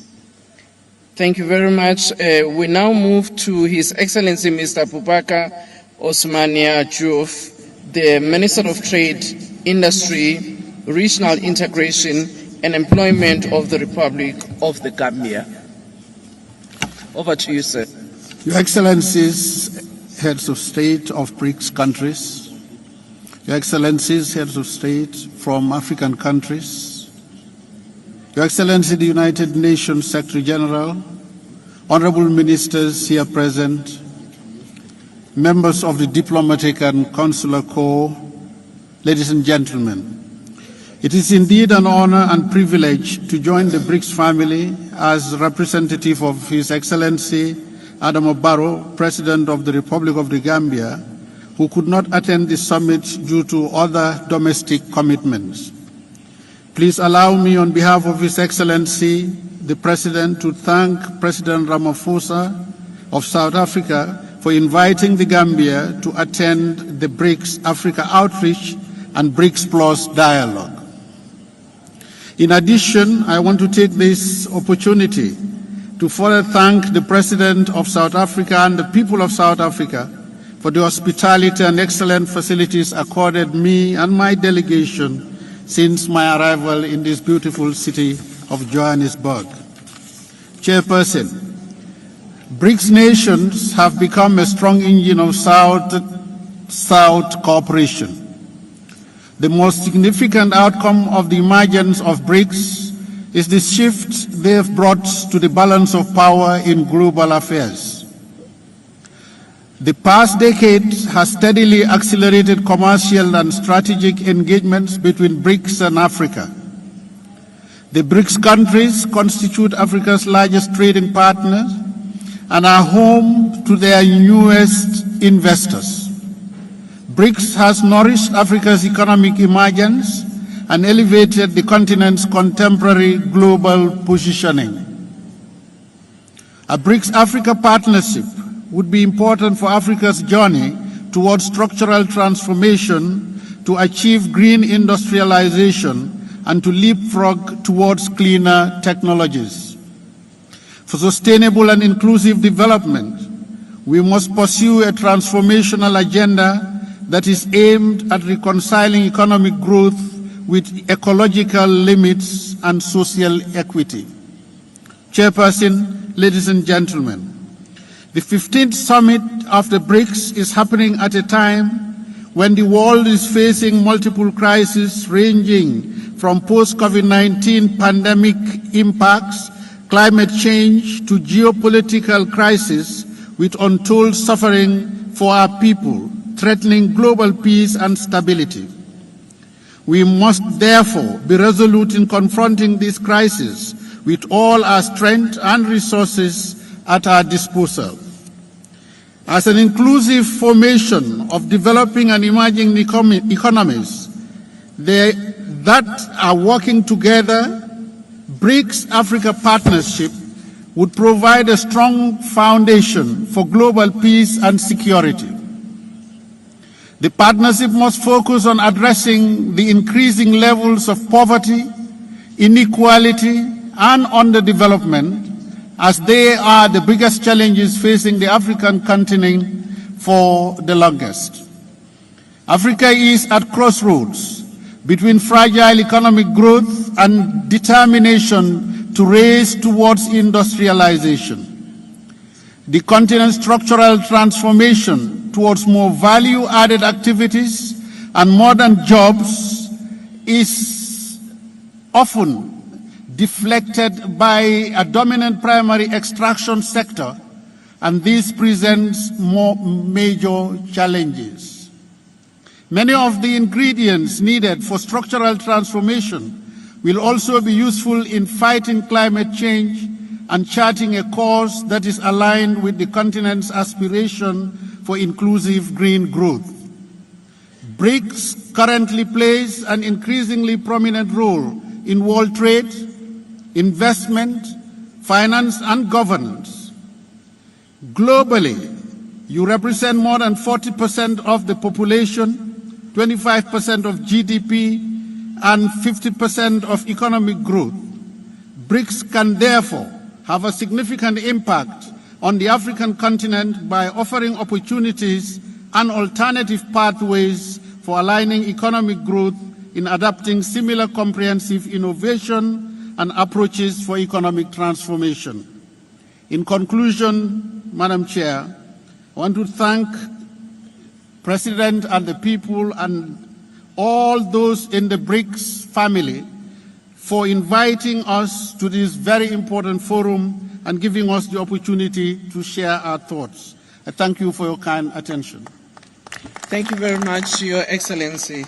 We now move on to accept the statement from His Excellency Mohammed Othman Al-Alban, Minister of Commerce, Industry and State of Youth of the State of Kuwait.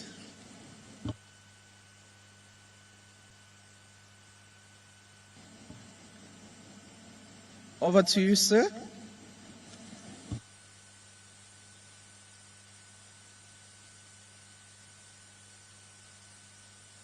I don't see anybody taking the platform. Do we have Kuwait in the room? If not, we will come back, but for now we will move to His Excellency Mr. Mohammed Saleh Abdesalam Ahmed, Minister of Economy and Sustainable Development of the Islamic Republic of Mauritania. شكرا سيد الرئيسة. بسم الله الرحمن الرحيم وصلى الله على النبي الكريم. أود بداية التنبيه إلى أنني سألقي هذه الكلمة أمام دورتكم الموقرة هذه نيابة عن رئيس الوفد الموريتاني معالي الوزير عبد السلام والمحمد صالح وزير الاقتصاد والتنمية المستدامة. صاحب الفخامة سيد سيريل رامافوزا رئيس جمهورية جنوب إفريقيا، أصحاب الفخامة والمعالي أيها السادة والسيدات، اسمحوا لي أن أنقل إلى رئيس جمهورية جنوب إفريقيا شكر فخامة الرئيس محمد ولي الشيخ القازواني على دعوته الكريمة وتمنياته بنجاح هذه القمة المتميزة. لقد كان بود الرئيس محمد ولي الشيخ القازواني أن يكون معكم اليوم على هذه الأرض التي تحتل مكانة خاصة في قلوب كل الموريتانيين لولا أجندة مرتبة مسبقا.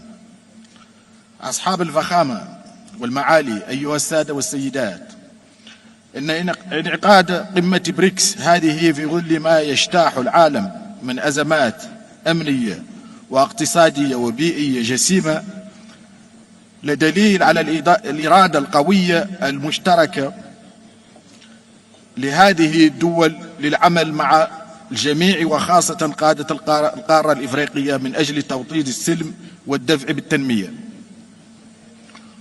وفي هذا الإطار فإن قناعتنا في الجمهورية الإسلامية الموريتانية هي أن نجاعة ما يقام به من توحيد الجهود والوسائل لحل النزاعات رهين بالقدرة على بناء نهضة شاملة تأخذ في عين الاعتبار تحديات البطالة والهشاشة والتفاوت والتهميش، خاصة ضد المرأة الريفية والتغييرات المناخية.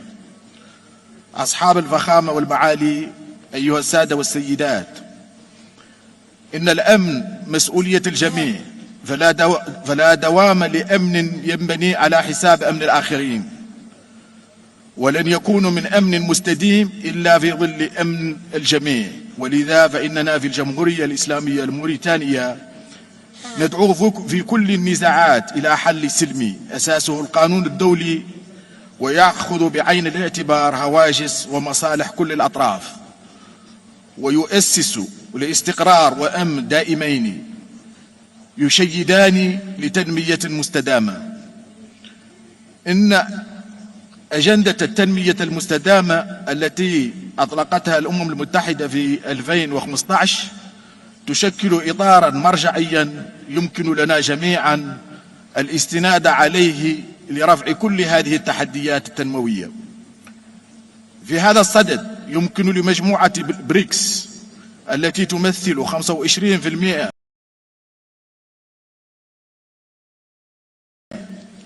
في الناتج المتقدمة أن تلعب دور القاطرة لنمو شامل في القارة الإفريقية. أصحاب الفخامة والمعالي، أيها السادة والسيدات، تتمتع بلادنا بعلاقات مميزة مع كل واحدة من دول المجموعة على حدة، وتتطلع إلى نسج شراكات قوية مع منظمة بريكس والاستفادة من الفرص الاستثمارية الواعدة التي تزخر بها بلادنا. وأذكر هنا على سبيل المثال الحصر الطاقات المتجددة والمعادن. وفي هذا الصدد ندعو بنك التنمية الجديد إلى الاستفادة من هذه الفرص الاستثمارية وللمساعدة في تمويل البنية التحتية الاقتصادية ومشاريع الخدمات لمواجهة التحديات التنموية والبيئية والأمنية.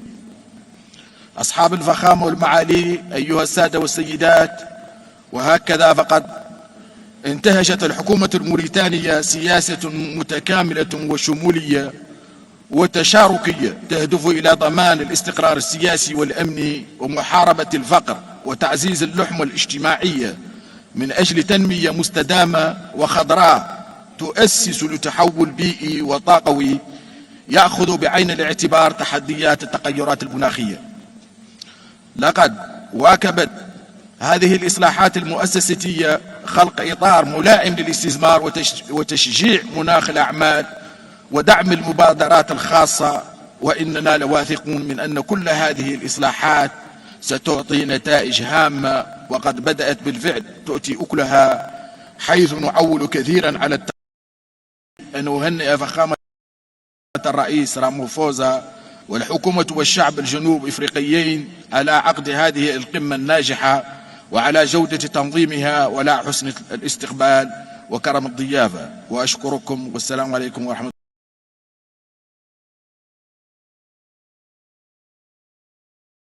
الله تعالى وبركاته. محمد صالح وزير التنمية المستدامة الاقتصاد التنمية المستدامة. شكرا.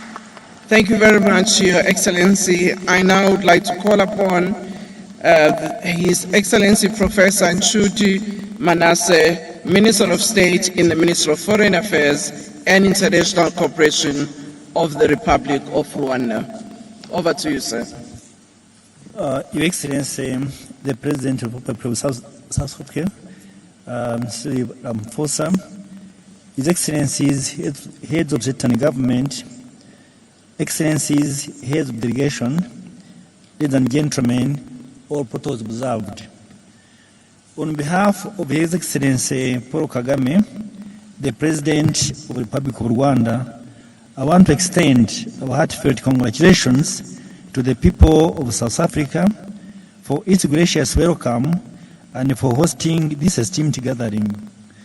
The spirit of hospitality resonates deeply with the spirit of cooperation that unites us as nations working together a bright future. Excellencies, our deliberations today are firmly anchored in the principles of partnership, propelling us towards mutually accelerated growth, sustainable development, and inclusive multilateralism. These principles stand as bedrock of our collective advancement. In these times of intricate global interconnectivity, it's paramount important that we put our efforts to craft comprehensive solutions that effectively tackle our multifaceted challenges we face today. The pressing need for climate ambition serves as an unequivocal reminder that prompt action is imperative to combat climate change. The recovery from COVID-19 pandemic must not be pursued in isolation from a steadfast commitment to environmental sustainability. This juncture presents an opportunity to build economies with resolute focus on green initiatives. Our investments should center on new energy, sustainable infrastructure, and fortification of the resilient communities.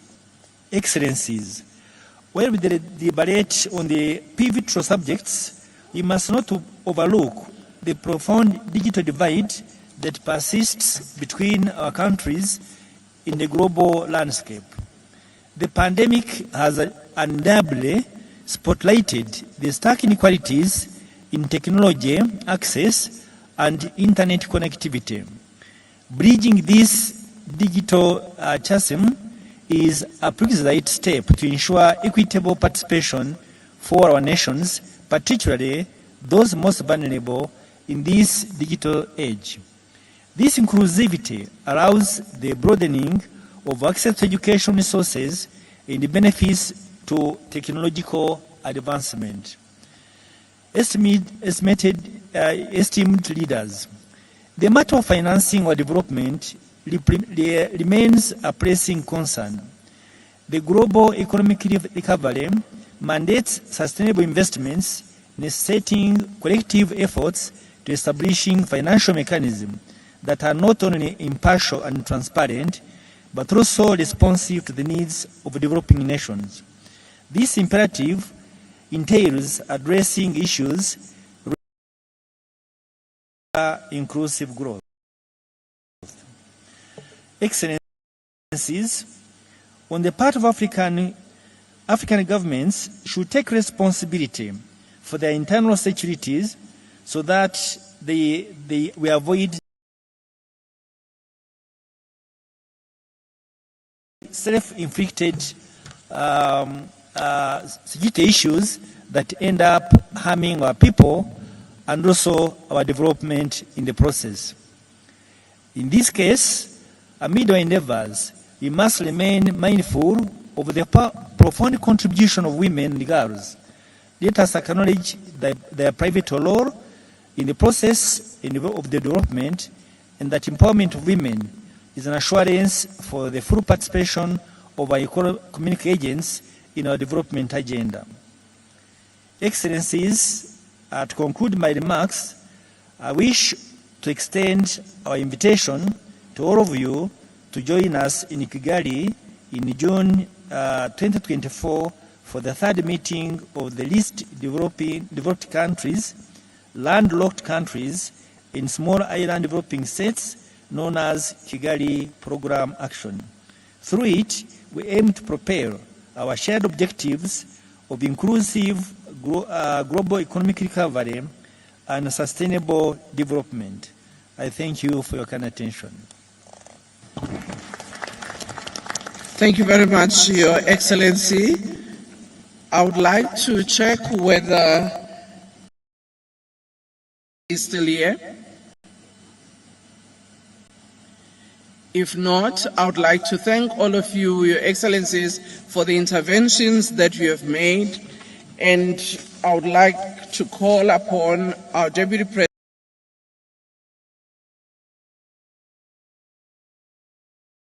President, Mr. Paul Mashatile, to close the session. Over to you, sir.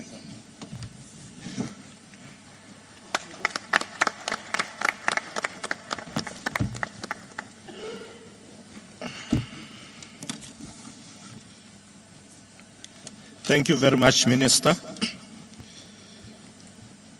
Excellencies, ladies and gentlemen, as we bring this session to a close, let me take this opportunity on behalf of our President, President Cyril Ramaphosa, to express our sincere appreciation for your participation in this dialogue and for answering the call to provide leadership, vision, and hope. We all agree on the need for a fair global system and reform of multilateral institutions. We all agree in our economic relations. We all agree on the need for our countries to be treated with respect in our international relations. Let us move forward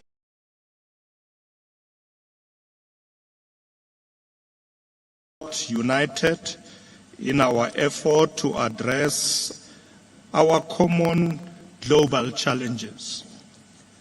The geopolitical and economic shift taking place across the world mean that we must be quite intentional about how we move forward. We have always been clear that BRICS should champion the core interests of the Global South, especially in overcoming economic, financial, and political marginalization. There is broad consensus on the need for reform of the architecture of global relations.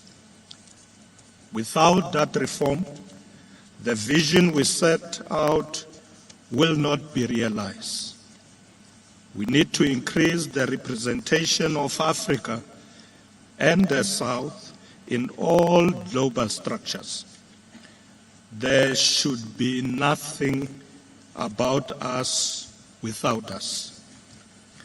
We must continue to champion multilateralism with the United Nations and international law at its core. Actions that seek to limit our policy space, to make us conform to one worldview, to limit our foreign policy independence, or to entrench vested interests are an obstacle to multilateralism. Discriminatory trade barriers, policies, and border adjustment measures must be eliminated. These include punitive measures designed to reduce the competitiveness of countries of the Global South. There must be equal opportunities for Africa and the countries of the Global South to access finance, supply chains, trade and investment opportunities. Africa and the Global South must be fully represented in all management bodies, governing councils, institutions and structures. There should no longer be job reservations on the basis of one's nationality. The world has changed. Global governments must also change. Let us act now and act together to ensure progress and prosperity for all nations and all peoples. I thank you, Excellencies, and wish you a very good evening. Thank you very much.